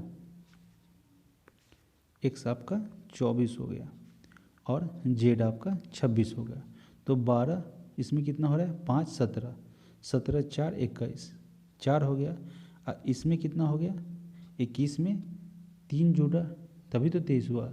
12 में यहाँ पे 5 हो गया, 12 5 17, 17 4 21 और 21 3 24, 24 2 26, इस तरीके से बढ़ रहा है। यानी कि इधर से अगर हम काउंट करेंगे तो 2 3 4 5 6। अब साथियों L का 12 होता है, तो 12 में से 6 घटेगा, तो कितना हो जाएगा 6, और 6 किसका है नंबर, अल्फ़ाबेटिकल ऑर्डर में D का। तो आपका ऑप्शन नंबर डी यहाँ से करेक्ट आंसर हो जाएगा। आगे बढ़ते हैं प्रश्न संख्या 110। अब इस सीरीज को देखेंगे तो बहुत ही अजब टाइप का सीरीज है। इसमें अगर बात करें साथियों तो 5 और 4 में क्या करेंगे, हम मल्टीप्लाई कर देंगे और इसका स्क्वायर कर देंगे, तो 5 चौका 20 और 20 ये 2 क्या हो जाएगा, 4 हो जाएगा, और 20 चौका 80 हो जाएगा। अब देखिए 3 तिया क्या हो जाएगा 9, और 5 का स्क्वायर करेंगे तो 25 हो जाएगा। ठीक है, तो 25 8 200 और 25 नंबर 225, यह ट्रिक फॉलो करेगा। अब यहाँ पे 4 × 1 क्या हो जाएगा 4, और यह 6 का स्क्वायर हो जाएगा यानी कि 36 हो जाएगा, है ना। तो आपका 4 छक 24, 4 तिया 12 और 2 14, जो कि आपका ऑप्शन नंबर सी है 144, वहीं आपका राइट आंसर बनेगा। अगला प्रश्न है प्रश्न संख्या 111। घर के अंदर कमरा और हॉल होता है, जबकि मैदान जो है यह इससे क्या है, इस विकल्प से भिन्न है, तो ऑप्शन ए यहाँ से सही आंसर हो जाएगा। अगला प्रश्न क्या है, ए बी यानी कि एक आगे बढ़ के फिर बैक आ रहा है, तो ए बी फिर सी तब डी, फिर देखिए पी क्यू फिर आर तब एस, जे के बाद जाइएगा तो के एल तब एम, यहाँ पे क्या है यू के बाद वी डब्लू, तो फिर आगे एक्स होना चाहिए जबकि यहाँ पे वाई है, तो आपका डी नंबर जो है इस ट्रिक को, इस फॉर्मूला को या इस पैटर्न को फॉलो नहीं कर रहा है। अब देखिए यहाँ पे 113 नंबर प्रश्न में कह रहा है 15 के बाद आपका 66 है, 25 के बाद आपका 59 है, 64 के बाद आपका 56 है और 73 के बाद आपका 47 है। तो यह किस पैटर्न को फॉलो कर रहा है।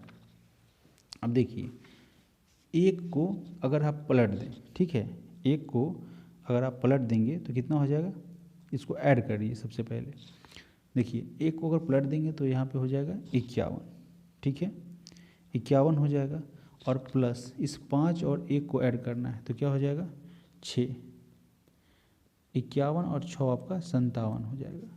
फिर अब यहाँ पे इसी ट्रिक को यहाँ पे फॉलो करना है आपको। यहाँ पे 25 है, 25 को पलट देना है तो क्या हो जाएगा 52 हो जाएगा, और इस 5 और 2 को ऐड कर दीजिए तो 7 हो गया, तो 52 और 7 आपका 59 हो रहा है, देख रहे हैं यहाँ पे फॉलो कर रहा है। अब देखिए 64 है, पलट दीजिए तो कितना हो जाएगा 46 हो जाएगा उल्टा, और 4 और 6 कितना होता है 10 होता है, तो 46 10 आपका 56 हो जाएगा। तो इस ट्रिक को यहाँ भी फॉलो कर रहा है। फिर 73 को पलट देना है तो 37 हो जाएगा, और 7 और 3 इस दोनों डिजिट को ऐड कर देंगे तो 10 हो जाएगा, तो 37 10 47 हो जाएगा। तो इस आधार पर यहाँ पे हमारा क्या होना चाहिए था, यहाँ पे पहले वाले में होना चाहिए था देखिएगा 15 यानी कि 51 और 5 1 6 57 होना चाहिए था इस वाले में, पहले वाले में, जबकि यहाँ पे गलत दिया हुआ है, तो आपका ऑप्शन नंबर ए यहाँ से गलत हो जाएगा, यानी कि वह एक से इससे भिन्न हो जाएगा। आगे बढ़ते हैं प्रश्न संख्या 114। 114 नंबर प्रश्न में क्या कह रहा है कि नीचे एक पासे की दो स्थितियाँ दी गई है, यानी कि दो कंडीशन है। अब देखिए प्रश्न में कह रहा है कि 5 के सामने फलक 5 के सामने कौन होगा, तो 5 के सामने 2 1 तो होने वाला नहीं है, 2 1 होगा नहीं, तो एकमात्र यहाँ पे क्या हो जाएगा 4 हो जाएगा। ऑप्शन नंबर डी यहाँ से हमारा क्या हो जाएगा सही आंसर हो जाएगा। अगला प्रश्न है प्रश्न संख्या 115। अब देखिए यहाँ पे क्या हो रहा है ए बी सी ए, अगला क्या होगा, ठीक है, इस पैटर्न को हमें बताना है। अब देखिए ए बी सी ए, तो फिर यहाँ पे क्या आएगा डबल ए, फिर क्या है बी सी डबल ए, फिर बी सी, इस तरीके से अगर इसको देखेंगे तो आपका ऑप्शन नंबर बी हो जाएगा। बार बार प्रयास करेंगे तो यह प्रश्न सॉल्व हो जाएगा। प्रश्न संख्या 116। अब देखिए z कितना है आपका 26 है, u है आपका 21 है, फिर w की अगर बात करें तो w आपका 23 हो जाता है, और r आपका 18 है। तो फिर नेक्स्ट क्या होगा, नेक्स्ट दो स्टेप, तो 26 में से 5 माइनस हुआ है तो 21 आया है, फिर 21 में प्लस 2 हो गया है तो 23 आया है, 23 में साथियों 5 माइनस हुआ है तो 18 आ गया है, तो 18 में 2 ऐड होगा तो कितना हो जाएगा 20, 20 होता है 20, है ना। अब 20 में 5 ऐड हो जाएगा तो कितना हो जाएगा 25, तो y क्या होता है आपका 25, है ना। यहाँ पे आपका 5 ऐड नहीं होकर क्या होगा माइनस हो जाएगा, तो 20 में से 5 चला जाएगा तो 15 आ जाएगा, और 15 आपका ओ का होता है, तो यहाँ पे क्या हो जाएगा टी और ओ, ऑप्शन नंबर ए। अगला प्रश्न है प्रश्न संख्या 117। 117 नंबर प्रश्न में क्या कह रहा है एच पी एक्स एक साथ है, एफ एन भी एक साथ है, तो यहाँ पे क्या होगा, और बी जे आर एक साथ है। अब देखिए एच के बाद अगर बात करेंगे तो एच के बाद J K L M N O P, इतना का डिफरेंस है। अब देखिए एच और एफ की अगर बात करेंगे तो हम एक जंप करके करेंगे, है ना। इसको रिवर्स देखिए, उल्टा देखिए। एफ के बाद एच के पास जाइए, पहले लेटर का, सेकंड का पहला लेटर और फर्स्ट का पहला लेटर। एफ के बाद जी एक छोड़ के एच आता है, तो इसी तरीके से बी के बाद सी छोड़ के क्या आएगा, डी आएगा। अब देखिए एन के बाद क्या आ रहा है, एन के बाद ओ छोड़ के पी आ रहा है, तो इसी तरीके से जे के बाद के छोड़ के क्या आएगा, एल आ जाएगा, ठीक है। इसके बाद देखिए वी के बाद डब्ल्यू छोड़ के एक्स आ रहा है ना, डब्ल्यू छोड़ के एक्स आ रहा है, तो आर के बाद एस छोड़ के क्या आ जाएगा, टी आ जाएगा, तो D L T correct answer हो जाएगा। ज़्यादा लेंदी प्रश्न नहीं है, बहुत ही साधारण प्रश्न है। अगला प्रश्न क्या है, 2 के बाद 6 है तो कितना बढ़ रहा है, 4 बढ़ रहा है। 6 के बाद 12 है तो कितना बढ़ रहा है, 6 बढ़ रहा है। 12 के बाद 20 है तो 8 बढ़ रहा है। 20 के बाद 30 है तो 10 बढ़ रहा है। 30 के बाद 42 है तो 12 बढ़ रहा है, तो फिर कितना बढ़ेगा, 14 बढ़ेगा 42 में। तो 4 2 6 और 4 1 5, ऑप्शन नंबर ए यहाँ से हमारा सही हो जाएगा, 56। अगला प्रश्न है प्रश्न संख्या 119। अब 119 नंबर प्रश्न में क्या कर रहा है, 102 के बाद 119 हो रहा है, यानी कि 17 बढ़ रहा है, हैं। और 119 के बाद आपका क्या हो जा रहा है, 138 हो रहा है, तो यहाँ पे कितना बढ़ गया, 19 बढ़ गया। तो अगला कितना बढ़ेगा, 17 के बाद 19 हुआ है तो 19 के बाद क्या हो जाएगा, 21 हो जाएगा। तो 138 और 21 हो जाएगा, 8 1 9 3 2 5 159, यानी कि ऑप्शन नंबर डी यहाँ से हमारा सही आंसर बनेगा। प्रश्न संख्या 120। दी गई रेखाकृतियों में से एक चुनिए जो दिए हुए 3 वर्गों को प्रदर्शित करता है। तो देखिए यहाँ पे कह रहा है 18 वर्ष से कम आयु वाले मतदाता सूची में नामांकित व्यक्ति और मतदान कर चुके व्यक्ति, इसमें से क्या कह रहा है, सही रिलेशन हो पाए एक ग्राफ के माध्यम से। अब देखिए प्रश्न ऑप्शन को देखते हैं। यहाँ जो आकृति दिया हुआ है, तो जिनका 18 वर्ष से कम होंगे तो वह मतदाता सूची में लिस्टेड नहीं होंगे, ठीक है। और दूसरी बात, वह मतदान भी नहीं किए होंगे, है ना।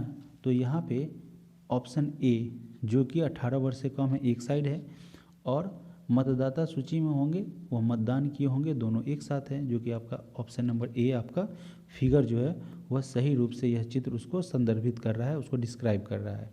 अब देखिए इसमें क्या कह रहा है कि इसको पूरा करने के लिए किसकी ज़रूरत होगी, तो इसे पूरा करने के लिए इसको फिर यहाँ से ऐड कर देना है इस तरीके से, और यह जाके आपका यहाँ मिलेगा। अब ऐसा फिगर, ऐसा चित्र किस ऑप्शन में देखने को मिल रहा है, तो ऐसा चित्र जो है आप देखेंगे तो चूंकि यह नीचे की तरफ आ रहा है ना, इसके बीच से एक लाइन भी जाएगा, ऐसे इसको समेटेगा आगे की तरफ। तो इस तरीके से कौन सा फिगर है, तो ऐसा फिगर ए तो नहीं है आपका, ऐसा फिगर बी बन रहा है आपका, है ना। देखिए यहाँ पे इस तरीके से डी नहीं बनेगा, सी नहीं बनेगा, ऑप्शन नंबर बी यहाँ हमारा करेक्ट आंसर हो जाएगा। प्रश्न संख्या 122। CAT 57 है, तो C कितना होता है 3, A कितना होता है 1 और T कितना होता है 20, ठीक है। तो यहाँ पे हो गया 20 और 1 21 और 21 और 3 आपका कितना होता है 24। 24 प्लस अगर बात करेंगे कितना बढ़ाने का 57, है ना। तो 7 में से 4 गया 3, 5 में से 2 गया 3, तो 33 यहाँ पे बढ़ा। तो यह आपका एक लॉजिक साथियों फॉलो नहीं कर रहा है। मान लीजिए आगे चेक करते हैं, बी का आपका 2 हो गया, ए का 1 हो गया, टी का 20 हो गया, है ना। तो 2 1 3 और ये 23, ठीक है। 23 में अगर 58 की अगर बात करेंगे, 58 और 23, 8 में से 3 चला गया 5, 5 में से 2 गया 3, तो 35 हो गया। यहाँ 33 हो गया, यहाँ 35 हो गया। तो ऐसा अगर चेक करेंगे अगर, तो हो सकता है कहीं 37 हो जाए। 37 तो चेक करके देखते हैं, 19 8 और 5, है ना। तो 8 5 13, यानी कि 9 8 17, 17 और 5 कितना होता है आपका 22 होता है। 22 के 2 कैरी 2 2 1 3, तो 32 यहाँ पे हो रहा है। और इसके बाद इसमें अगर 2 जोड़ेंगे तो कितना होना चाहिए 34 होना चाहिए।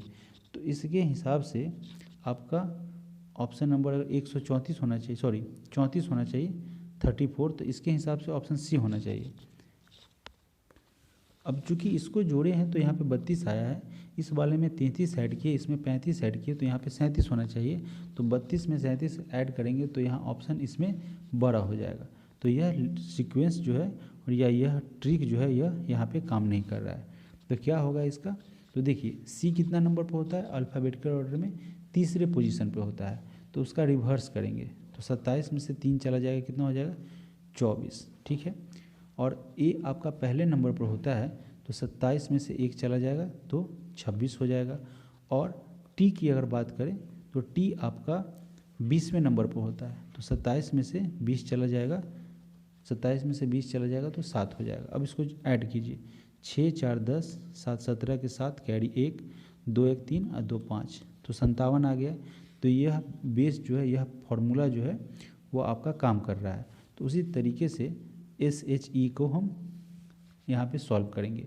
तो S आपका 19 होता है, तो 27 में से 19 घटाना है, और 27 में से H को भी घटाना है, क्यों, क्योंकि आगे H है ना। तो 27 में से हम यहाँ पे 8 को घटाएंगे और फिर 27 में से 5 को घटाएंगे, तो यहाँ पे 22 आ जाएगा। 17 में से 8 गया 9, 19 आ जाएगा, और फिर 17 में से 9 गया 8 आ जाएगा। तो इसको है ना 22 और 8 30, 10 40, 9 49, यानी कि इसका ऑप्शन नंबर बी हमारा क्या हो जाएगा, सही आंसर होगा 49 करेक्ट आंसर हो जाएगा। अगला प्रश्न है, यदि सांकेतिक भाषा में BOMBAY को MY लिखते हैं। अब क्यों ऐसा कह रहा है, क्योंकि तीसरा लेटर और फिर छठा लेटर। अब इसमें कितने नंबर हैं, 1 2 3 4 5 6 7 8 9, तो इसमें तीसरा लेटर लेगा तो क्या आ जाएगा, M आ जाएगा।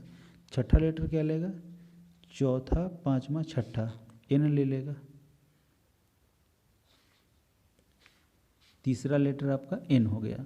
फिर अगर बात करें, यानी कि तीसरा के बाद छठा लेटर, और फिर अगर बात करेंगे तो 7वां 8वां 9वां, यानी कि U ले लेगा, MNU है ना, MNU और MNU 3 बार लिखेगा। तो ऑप्शन नंबर ए हमारा यहाँ से सही आंसर हो जाएगा।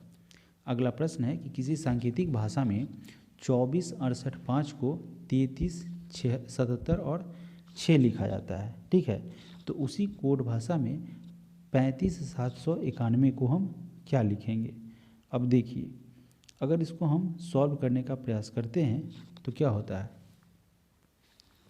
2 4 6 8 5, और इसको फॉलो करके देखिए क्या आ रहा है, 3 3 7 7 6, 2 में 1 को ऐड कर रहा है, फिर 4 में से 1 घटा रहा है, फिर 1 ऐड कर रहा है, फिर 1 माइनस कर रहा है, और फिर आपका 1 ऐड कर रहा है। तो शुरुआत ऐड करने से हुआ था। अब देखिए 35 791 है, इसको क्या लिखना होगा, यही ना पूछ रहा है। इसमें एक ऐड करेंगे तो कितना हो जाएगा, 4 हो जाएगा। एक घटा देंगे तो कितना हो जाएगा, 4 हो जाएगा। फिर एक ऐड करना है तो 8 हो जाएगा, एक घटाएंगे तो 8 हो जाएगा। फिर यहाँ पे क्या करना है, एक जोड़ देना है तो 2 हो जाएगा, और 3 में से एक घटा देंगे तो कितना हो जाएगा, जो 2 हो जाएगा। यानी कि 44 88 22 इसका आंसर हो जाएगा, 44 88 22। यानी कि इसके अलावा अगर देखेंगे तो 44 88, यानी कि लेटर कितना, 1 2 3 4 5, 1 2 3 4 5 है, तो यह 1 2 एक्स्ट्रा हो गया, 44 88 2, जो कि आपका ऑप्शन नंबर सी में दिया हुआ है। ऑप्शन नंबर सी यहाँ से करेक्ट आंसर हो जाएगा, 44 88 2। अगला प्रश्न है प्रश्न संख्या 125।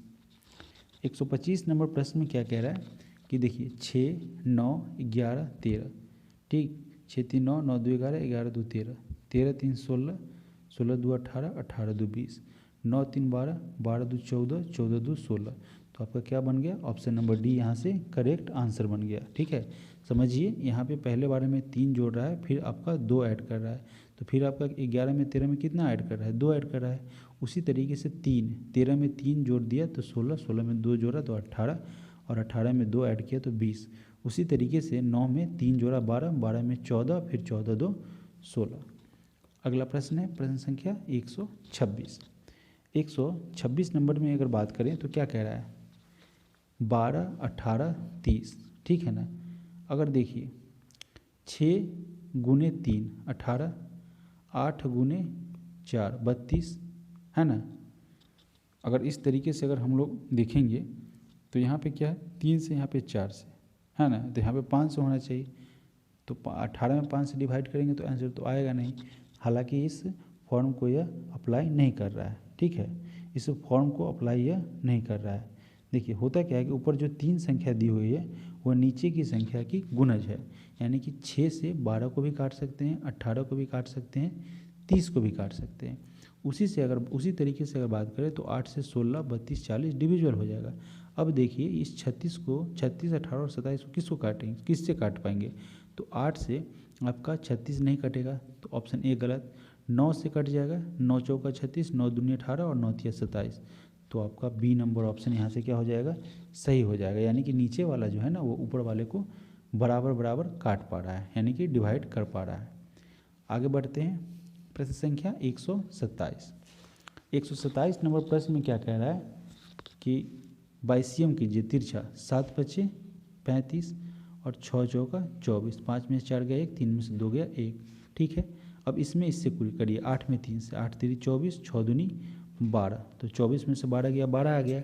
उसी तरीके से 5 चौका 20 और 8 दूनी 16, तो 20 में से 16 चला गया 4 हो गया, ऑप्शन नंबर डी।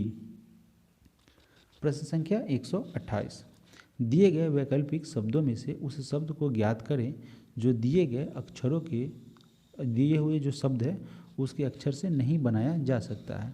अब देखिए TART, टी यहाँ पे है, ए भी है आपका दिया हुआ नहीं, हाँ है, ए है और आर है, टी है, तो टार्ट तो बनाया जा सकता है। अगर बात करेंगे कॉमन का, ठीक है, COMM है, फिर आपका ओ है और यहाँ पे एन भी है, तो यह बन जाएगा।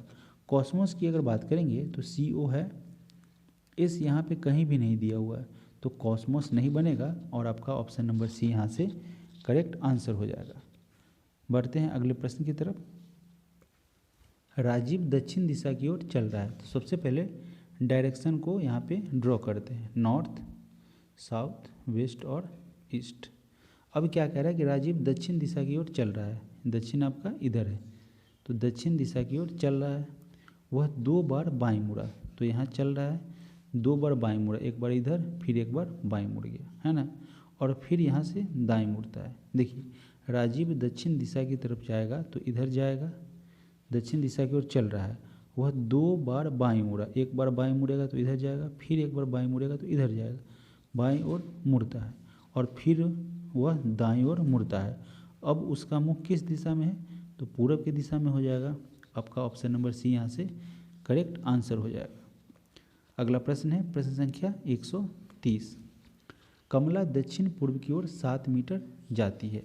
अब देखिए नॉर्थ साउथ वेस्ट और ईस्ट।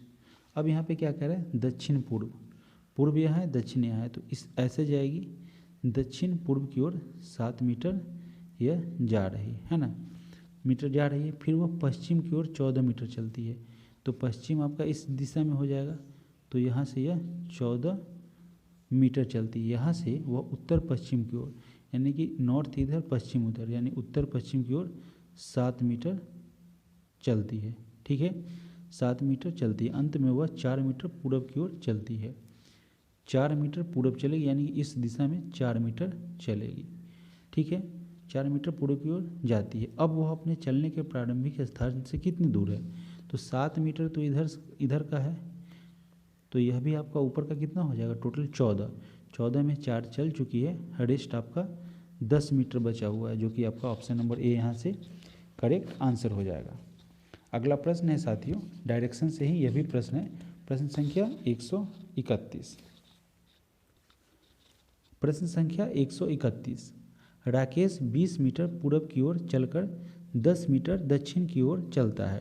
तो सबसे पहले फिर से डायरेक्शन यहाँ पे ड्रॉ करते हैं, नॉर्थ साउथ वेस्ट और ईस्ट। अब यह क्या करता है, 20 मीटर पूरब की ओर चलता है, तो पूरब आपका इधर है, 20 मीटर चला, 20 मीटर पूरब की ओर चलकर 10 मीटर दक्षिण की ओर चलता है, 10 मीटर आपका इधर हो गया, 10 मीटर दक्षिण की ओर चलने के बाद इसके बाद वह 35 मीटर पश्चिम की ओर चलता है, तो पश्चिम आपका इस साइड में हुआ, कितना चलेगा, 20 मीटर तो आपका यहाँ हो गया और 15 मीटर एक्स्ट्रा चलेगा, तभी तो आपका 20 और 15 कितना होता है 35।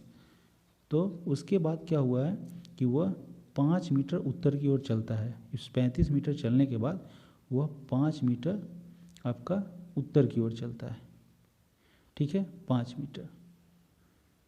तो 5 मीटर चलेगा, यहाँ से 5 मीटर इतना चला, ठीक है 5 मीटर चला। फिर क्या कह रहा है कि फिर 15 मीटर पूरब की ओर चलता है। अब यहाँ से वह 15 मीटर पूरब की ओर चलेगा, पूरब इधर हो गया तो 15 मीटर इतना चल गया, तो फिर यहाँ पे आ गया। अब क्या कह रहा है कि वह अंतिम बिंदु पर प्रारंभिक बिंदु से किस दिशा में है। प्रारंभिक बिंदु इसका यहाँ से है और अंतिम बिंदु अभी फ़िलहाल यहाँ पे है, तो वह पूछ रहा है कि अंतिम बिंदु पर यानी कि यहाँ पे प्रारंभिक बिंदु से यह किस दिशा में है। तो यह आपका दक्षिण दिशा हो जाएगा। 131 का आंसर हो जाएगा आपका ऑप्शन नंबर सी दक्षिण, चूँकि नीचे की तरफ यहाँ पे डायरेक्शन में क्या हो जाएगा साउथ हो रहा है। आगे बढ़ते हैं, प्रश्न संख्या 132। 132 नंबर प्रश्न में कह रहा है बी की माँ ए है, यानी कि बी जो है उसकी बी की माँ ए है। तो बी आपका यहाँ है, ए जो है वह माँ है बी की, तथा सी ए का बेटा है। तो ए का बेटा कौन हो जाएगा सी। फिर से समझिए, बी की माँ ए है तो बी जो है उसकी माँ ए हो गई और सी ए का बेटा हो गया, तो सी बेटा हो जाएगा। डी ई का भाई हो जाएगा, डी और ई जो है वह भाई है, डी ई का भाई है। यदि बी ई की माँ है, ठीक है, बी जो है वह माँ है किसकी ई की, बी ई की माँ है और डी ई का भाई है, डी भाई है ई का। तो प्रश्न में कह रहा है कि डी की नानी कौन है। तो डी की यह बी मम्मी हो जाएगी और ए इसकी क्या हो जाएगी नानी। ऑप्शन नंबर ए यहाँ से हमारा क्या हो जाएगा 132 का ए हमारा करेक्ट आंसर हो जाएगा। प्रश्न संख्या 133 कह रहा है कि 5 मित्रों में से एम एच से लंबा है। अब देखिए एम जो है वह एच से लंबा है लेकिन जे से छोटा है, तो जे इससे बड़ा होगा। जे जो है भी और एस से लंबा है। देखिए जे जो है वह भी और एस से लंबा है, भी एच से छोटा है, भी जो है वह एच से छोटा है, भी एच से छोटा है लेकिन उनमें से सबसे छोटे से लंबा है। तो यहाँ पे जो सबसे छोटे अगर होगा उससे यह भी जो है क्या कर रहा है भी एच से छोटा है, भी एच से छोटा है लेकिन इसमें जो सबसे छोटा होगा उससे लंबा है। अब इस वाले इक्वेशन को यहाँ डालेंगे, एच आपका क्या हो जाएगा भी से लंबा हो जाएगा और भी एच से तो छोटा है ही है, भी जो है वह एच से छोटा है लेकिन उनमें से जो सबसे जो है सबसे छोटे से लंबा है। तो आपका कौन बच जाएगा भी आ गया, तो आपका यहाँ पे बच जाएगा एस। पूछा गया है कि लंबाई के घटते क्रम में किसका स्थान चौथा है। तो सबसे बड़ा जे है, उसके बाद दूसरा एम है, तीसरा आपका एच है, चौथा आपका भी है। तो चौथा पूछा जा रहा है, ऑप्शन नंबर सी हमारा यहाँ से क्या हो जाएगा करेक्ट आंसर हो जाएगा। अगला प्रश्न है प्रश्न संख्या 134। 134 नंबर प्रश्न में आपसे कह रहा है कि यहाँ पे साइलो का प्रश्न है, सिलॉक्स का पूछ रहा है कि सभी पेन जो है जितने भी पेन हैं वो सारे के सारे पेन क्या है आपके कागज़ है ना, कागज़ है और कोई भी कागज़ जो है वो पुस्तक नहीं है, कोई भी कागज़ पुस्तक नहीं है। पहले ऑप्शन में क्या कह रहा है निष्कर्ष में कुछ पुस्तकें पेन है, तो पुस्तक का पेन से कागज़ से कोई लेना देना नहीं है, तो ऑप्शन ए हमारा निष्कर्ष एक गलत हो जाएगा। दूसरा नंबर निष्कर्ष में कह रहा है कि कुछ कागज़ पेन है, सारे पेन कागज़ है तो कुछ कागज़ जो है पेन का पार्ट है, तो यहाँ पे निष्कर्ष जो है ऑप्शन नंबर 2 सही हो जाएगा और मात्र ऑप्शन नंबर डी में कह रहा है कि सिर्फ 2, तो यही हमारा क्या हो जाएगा आंसर हो जाएगा ऑप्शन नंबर डी। अगला प्रश्न है प्रश्न संख्या 135। अब देखिए यह पेज है, ठीक है, इसको मोड़ दिया, इसके ऊपर रख के इस तरह मोड़ा, फिर एक छोटा पार्ट कट लिया इस तरीके से और यहाँ से कट किया, तो जब कट करेगा तो इस तरफ से खोलेगा इसको, है ना, तो यहाँ भी ऐसा बनेगा और यह ऊपर पलटेगा, तो जब पलटेगा तो ऐसा फिगर बनेगा आपका, ठीक है, नीचे की तरफ ऐसा फिगर बनेगा और ऊपर की तरफ ऐसा बनेगा। तो ऐसा फिगर आपका किस नंबर ऑप्शन में दिया हो रहा है? ऑप्शन नंबर आपका हो जा रहा है डी। ऑप्शन यहाँ से डी आपका करेक्ट हो जाएगा। अगला प्रश्न है प्रश्न संख्या 136। कह रहा है कि एक वर्गाकार कागज को विशेष ढंग से मोड़ा जाता है और उसमें कुछ छेद किए जाते हैं। खोले जाने पर निम्नवत दिखाई देता है और उस ढंग को ज्ञात कीजिए जिसके अनुसार कागज को मोड़ा गया था और फिर उसमें छेद किए गए थे। अब इस ऑप्शन को देखिए, यह वाला पार्ट जो है यह ऊपर वाले मुंह में जाके मिल जाएगा। तब कैसा बनेगा? तब आपको ऐसा बनेगा। देखिए यह ऊपर में जाके मिल जाएगा, यहाँ पे आपका ऊपर में मिल जाएगा और यहाँ आपका एक कॉर्नर रह जाएगा, ठीक है। फिर उसके बाद क्या करेगा, यह जो ऊपर जाएगा तो फिर इसको मोड़ेगा, तो यह वाला पार्ट जो है, यह वाला पार्ट इसमें आपका चला जाएगा, इसमें सट जाएगा। तो किस टाइप का बनेगा? ऐसा बनेगा। देखिए यह कॉर्नर में चला जाएगा और आधा से आपका कट जाएगा। तो इस तरीके से जब आप मोड़ेंगे तो इसका साथियों 136 की अगर बात करें तो यहाँ से फिर आपको मोड़ेगा तो ई हाफ हो जाएगा ये वाला, ठीक है, और यह आपका कॉर्नर में रहेगा। अब कॉर्नर में यह नहीं है, यह नहीं है, यह नहीं है, एकमात्र कॉर्नर में यह है और यहाँ से ही कट जाएगा, है ना। तो ऑप्शन ए हमारा यहाँ से करेक्ट आंसर बनेगा। प्रश्न संख्या 137। निम्नलिखित में से कौन एक सार्थक अनुक्रम में है, उसको व्यवस्थित करना है, सही तरीके से अरेंज करना है। तो सबसे पहले क्या आएगा? बीज का काम होगा, यानी कि ऑप्शन नंबर ए शुरुआत करेगा बीज। बीज के बाद क्या निकलेगा? पौधा निकलेगा, यानी कि 3। 1 5 गलत हो जाएगा, 1 3 सही है, ठीक है। सबसे पहले बीज का काम हो गया, फिर क्या हो गया? पौधा निकला। पौधा के बाद उसमें से क्या निकलेगा? तना निकलेगा, यानी कि 4। 1 3 4 आपका 1 3 5 है, तो यह गलत हो जाएगा, मात्र ऑप्शन नंबर ए हमारा सही हो जाएगा। और तना के बाद क्या आ जाएगा? 3 के बाद आपका तना आ गया, तना के बाद फिर आपका फूल आएगा, तब लास्ट में आपका फल आता है। तो ए नंबर ऑप्शन यहाँ से क्या हो जा रहा है? सही हो जा रहा है। अब देखिए अगले प्रश्न, प्रश्न संख्या 138 को। यह साथियों ब्लड रिलेशन का प्रश्न है और कोडिंग डिकोडिंग के साथ पूछा गया है। अब यहाँ पे कह रहा है P + Q into P + Q Q into R में R का P से क्या संबंध है। तो सबसे पहले P + Q का क्या रिलेशन है, इसे हम फाइंड करेंगे। अब देखिए यहाँ पे क्या कह रहा है, प्लस के केस में P + Q यानी कि A + B का अर्थ है A B की पुत्री है, यानी कि A पुत्री है B की। तो यहाँ पे P जो है वह पुत्री हो जाएगी, किसकी? Q की। Q की पुत्री हो जाएगी P। फिर Q इंटू R का क्या रिलेशन है, यहाँ पे दिया हुआ है A B की पत्नी है, यानी कि Q जो है वह पत्नी है, किसकी? R की। तो जब Q पत्नी होगी तो R क्या हो जाएगा? मेल हो जाएगा, पुरुष हो जाएगा। अब प्रश्न में क्या कह रहा है कि R का P से क्या संबंध है। तो R जो है वो P का क्या हो जाएगा? पिताजी हो जाएंगे, पापा हो जाएंगे। तो ऑप्शन नंबर सी हमारा यहाँ से करेक्ट आंसर बनेगा। अगला प्रश्न है प्रश्न संख्या 139। निम्नलिखित 2 अक्षरों के बीच आने वाले 5 अक्षरों को छोड़ दिया गया है, इस नियम का पालन किया गया है किस में। देखिए 2 अक्षरों के बीच आने वाले 5 जो है अक्षर उसको छोड़ा गया है। अब देखिए आर के बाद क्या है? STUVW, तब एक्स है ना, तो इसमें तो है। एक्स के बाद अगर बात करेंगे YZABC, तब डी है। तो ऑप्शन नंबर ए ही में ऐसा पालन किया गया है, आगे चेक करने की ऐसी कोई ज़रूरत ही नहीं है। अब देखिए प्रश्न संख्या 140 नंबर प्रश्न में कह रहा है कि कौन सा सिंबल को इसमें रखे जो क्या हो जाएगा? बराबर हो जाएगा। अब देखिए 5 है, -0 +3 है ना, और गुने 5 अगर ऐसा करते हैं तो 20 आ जाता है। डायरेक्टली आंसर पे ही चलते हैं। तो 5 - 0 + 15 बराबर 20। तो 5 में से 0 चल जाएगा तो 5 आएगा, और +15 तो कितना हो जाएगा? 20 और 20 इक्वल हो जाएगा। तो ऑप्शन सी नंबर जो है इस समीकरण को संतुष्ट करता है।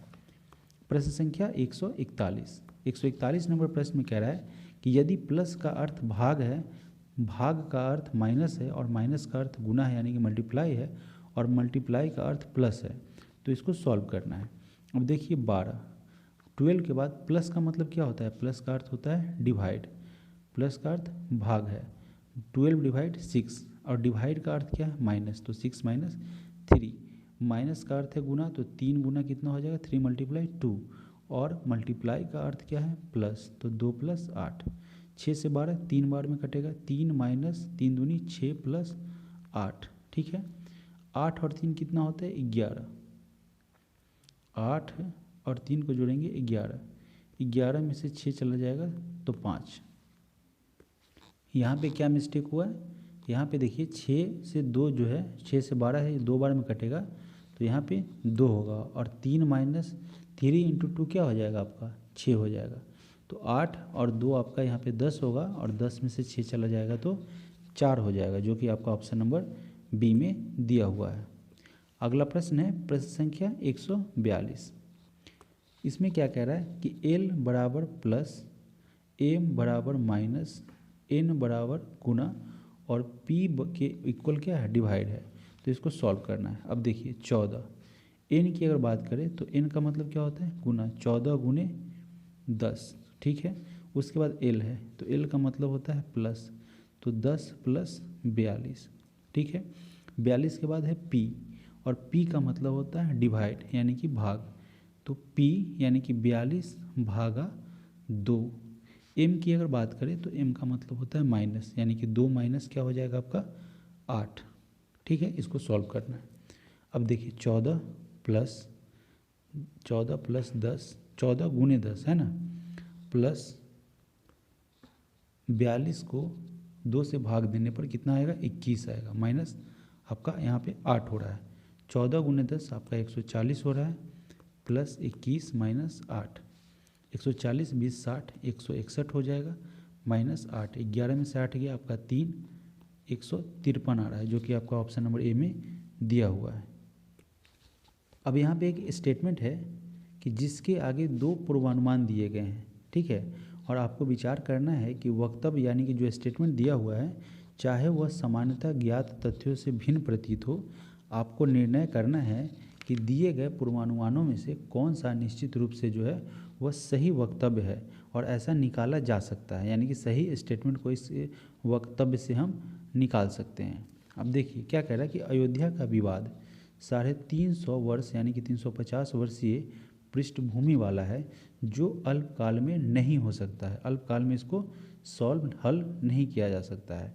तो देखिए पहला ऑप्शन क्या कह रहा है कि अयोध्या के विषय में कुछ समस्याएं हैं, तो ऐसा नहीं कह सकते कि कुछ समस्या है कि यह 350 साल पुरानी विवाद है, तो कुछ समस्याएं ऐसा नहीं कह सकते हैं, तो ऑप्शन 1 हमारा पूर्वानुमान गलत होगा। दूसरे नंबर ऑप्शन में क्या कह रहा है कि 350 वर्षीय पृष्ठभूमि वाला यह विवाद है, यह विवाद और यह अल्पकाल में यानी कि कम समय में इसे सॉल्व नहीं हो सकता है। और दूसरे स्टेटमेंट में क्या कर रहा है कि समस्या के हल में लंबा समय लगेगा, तो यह इसको क्या कर रहा है? सेटिस्फाई कर रहा है। तो इस आधार पर हम कह सकते हैं कि केवल 2 जो है इसमें अंतर्निहित है, जो कि आपका 143 का ऑप्शन नंबर बी हमारा क्या हो जाएगा? सही हो जाएगा। बढ़ते हैं अगले प्रश्न की तरफ, प्रश्न संख्या 144। मैं जब भी परेशान में होता हूँ यानी कि मैं परेशानी में होता हूँ तो प्रभु का स्मरण करता हूँ। यह क्या है? एक स्टेटमेंट है, वक्तव्य है। तो पूर्वानुमान क्या है कि प्रार्थना से समस्याएं हल हो सकती है। ऐसा ज़रूरी नहीं है, प्रार्थना जो है मन की शांति के लिए होता है, तो प्रार्थना करने से समस्या हल हो सकती है, यह वक्तव्य के आधार पर नहीं कह सकते। तो आपका ऑप्शन पहला स्टेटमेंट पूर्वानुमान गलत होगा। और मनुष्य का परम कर्तव्य प्रभु की प्रार्थना है, तो मुख्य जो है मुख्य कर्तव्य प्रार्थना है, प्रेयर है, ऐसा कहीं स्टेटमेंट में वक्तव्य में नहीं कहा जा रहा है। तो आपका दोनों ऑप्शन गलत हो जाएगा, दोनों पूर्वानुमान जो है वह गलत हो जाएगा। तो इस आधार पर क्या बनेगा? आंसर ऑप्शन नंबर सी, 1 व दोनों ही अंतर्निहित है नहीं, न तो 1 और न है तो 2, यानी कि ऑप्शन नंबर डी। अगला प्रश्न है प्रश्न संख्या 145। 145 नंबर प्रश्न में कह रहा है कि ई बराबर 5 और होटल बराबर 60 हो रहा है, तो लैम्प के बराबर क्या होगा? तो ई का अल्फ़ाबेटिकल ऑर्डर 5 है, H का 8, N का 14, MNO है ना, O का 15, T का 20, E का 5 और L का 12। तो इसको ऐड करिए, 8 5 13, 13 5 17, 17, 8 5 13, 13 5 18 और 2 20 के 0, कैरी 2, 2 1 3, 2 5, 1 6। यहाँ पे इसको टोटल अल्फ़ाबेटिकल ऑर्डर के क्रम को हम ऐड करते हैं तो 60 आता है। तो उसी आधार पर एल का अल्फ़ाबेटिकल क्रम 12 होता है, ए का 1, एम का 13 और बी का 2 होता है। अब इसको ऐड करते हैं, 2 1 3, 3 6, 2 8 और यहाँ पे क्या हो जाएगा 1 1 2 यानी कि 28। ऑप्शन नंबर ए हमारा यहाँ से क्या होगा, करेक्ट आंसर हो जाएगा, ऑप्शन नंबर ए। अगला प्रश्न है प्रश्न संख्या 146। निम्नलिखित संख्याओं में से 2 अंकों वाली संख्याओं के कितने संयोग बनाए जा सकते हैं जिनमें 8 आता है। अब देखिए साथियों, वैसे तो इसका आंसर एक ही बार में निकल जाएगा, लेकिन इसको आसानी से समझते हैं। ठीक है, समय लगाएंगे, जब एग्जामिनेशन में प्रश्न आएगा तो उस समय नहीं लगेगा अगर आप समझे रहेंगे। अब देखिए 8 आना चाहिए, तो सबसे पहले 85 लिखिए और उसको पलट दीजिए, 58 हो गया। फिर आप क्या लिखिए 28 लिखिए, पलट दीजिए, 82 आ गया, आया कि नहीं, 8 तो आ रहा है ना। फिर उसके बाद 18 लिखिए और पलट के 81 कर दीजिए। फिर आपका क्या होगा 78 लिखिए, है ना, 78 उसको पलट के 87 कर दीजिए। फिर आपका 68 है ना, और उसको पलट के 86 कर दीजिए। अब तो कोई नहीं पलटा जाएगा, तो 1 2 3 4 5 है ना, 6 7 8 9 10 हो गया। अब एक और नंबर बढ़ सकता है, जैसे कि 8 को ही हम 2 बार लिख लें, है ना, तो इतना क्या हो जाएगा, यहाँ से तो 10 हो गया, अब प्लस 8 को ही हम 2 बार लिख लेते हैं, तो 8 का पुनरावृत्ति हो रहा है। तो ऑप्शन हमारा ऑप्शन नंबर बी यहाँ से करेक्ट आंसर हो जाएगा। ठीक है, प्रश्न संख्या 147। यदि आगामी कल के 3 दिन बाद 15 जून आता है, आगामी यानी कि आज यहाँ हो गया, यह टुडे हो गया, आगामी आपका यहाँ पे हो गया, तो आगामी कल के 3 दिन बाद यानी कि इसके बाद 1 2 3, ठीक है ना, आगामी कल के 3 दिन बाद, तो यहाँ पे आपका प्रेजेंट है, ठीक है, प्रेजेंट, और यह आपका क्या है कल, ये कल है आपका, उस कल के 3 दिन बाद कौन सा आता है 15 जून आता है। ठीक है, 15 जून यहाँ पे आ जाता है, चलिए कोई दिक्कत नहीं है। तथा आज शुक्रवार है यानी कि इस दिन, यह प्रेजेंट में क्या है आपका फ्राइडे है, प्रेजेंट में आपका फ्राइडे है। तो क्या कह रहा है, तो महीने के अंतिम तारीख को कौन सा दिन होगा। अब देखिए अगर हम बात करें यहाँ पे कितना है 15 है, तो यहाँ पे कितना हो जाएगा 14 होगा, 13 होगा, फिर यहाँ पे क्या होगा 12 होगा, और यहाँ प्रेजेंट में कितना हो जाएगा 11 जून हो जाएगा। अभी वर्तमान में 11 जून है, तो कुल जून में 30 दिन होते हैं, ठीक है, और 11 दिन उसमें से चला जाएगा, तो कितना बचेगा 10 में से 1 गया यहाँ पे 9, 10 में से 1 चला गया 9, 2 में से 1 गया 1, 19 दिन बचेगा। तो हर 7वें दिन सेम डे होता है, तो 7 से अगर भाग करेंगे तो 7 दूनी 14, 14 5 19 बचा, 14 5 19 बच गया। अब साथियों हमें क्या करना है, फ्राइडे से काउंट करना है। ठीक है, आप यहाँ से जो आप 5 आपका रेस्ट बच रहा है, तो आप शुक्रवार से काउंट करिए, शुक्रवार के बाद आप करेंगे Saturday Sunday Monday Tuesday Wednesday, यानी कि बुधवार आपका आंसर आ जाएगा। चलिए आगे बढ़ते हैं, प्रश्न संख्या 148। एक पासे की 2 स्थितियां प्रदर्शित की गई है। अब इसमें क्या कह रहा है कि 5 सबसे ऊपर है, तो सबसे नीची तली में क्या होगा।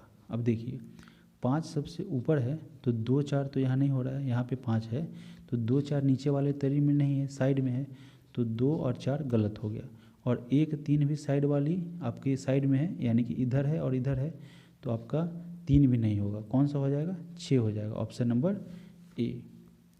अगला प्रश्न है प्रश्न संख्या 149।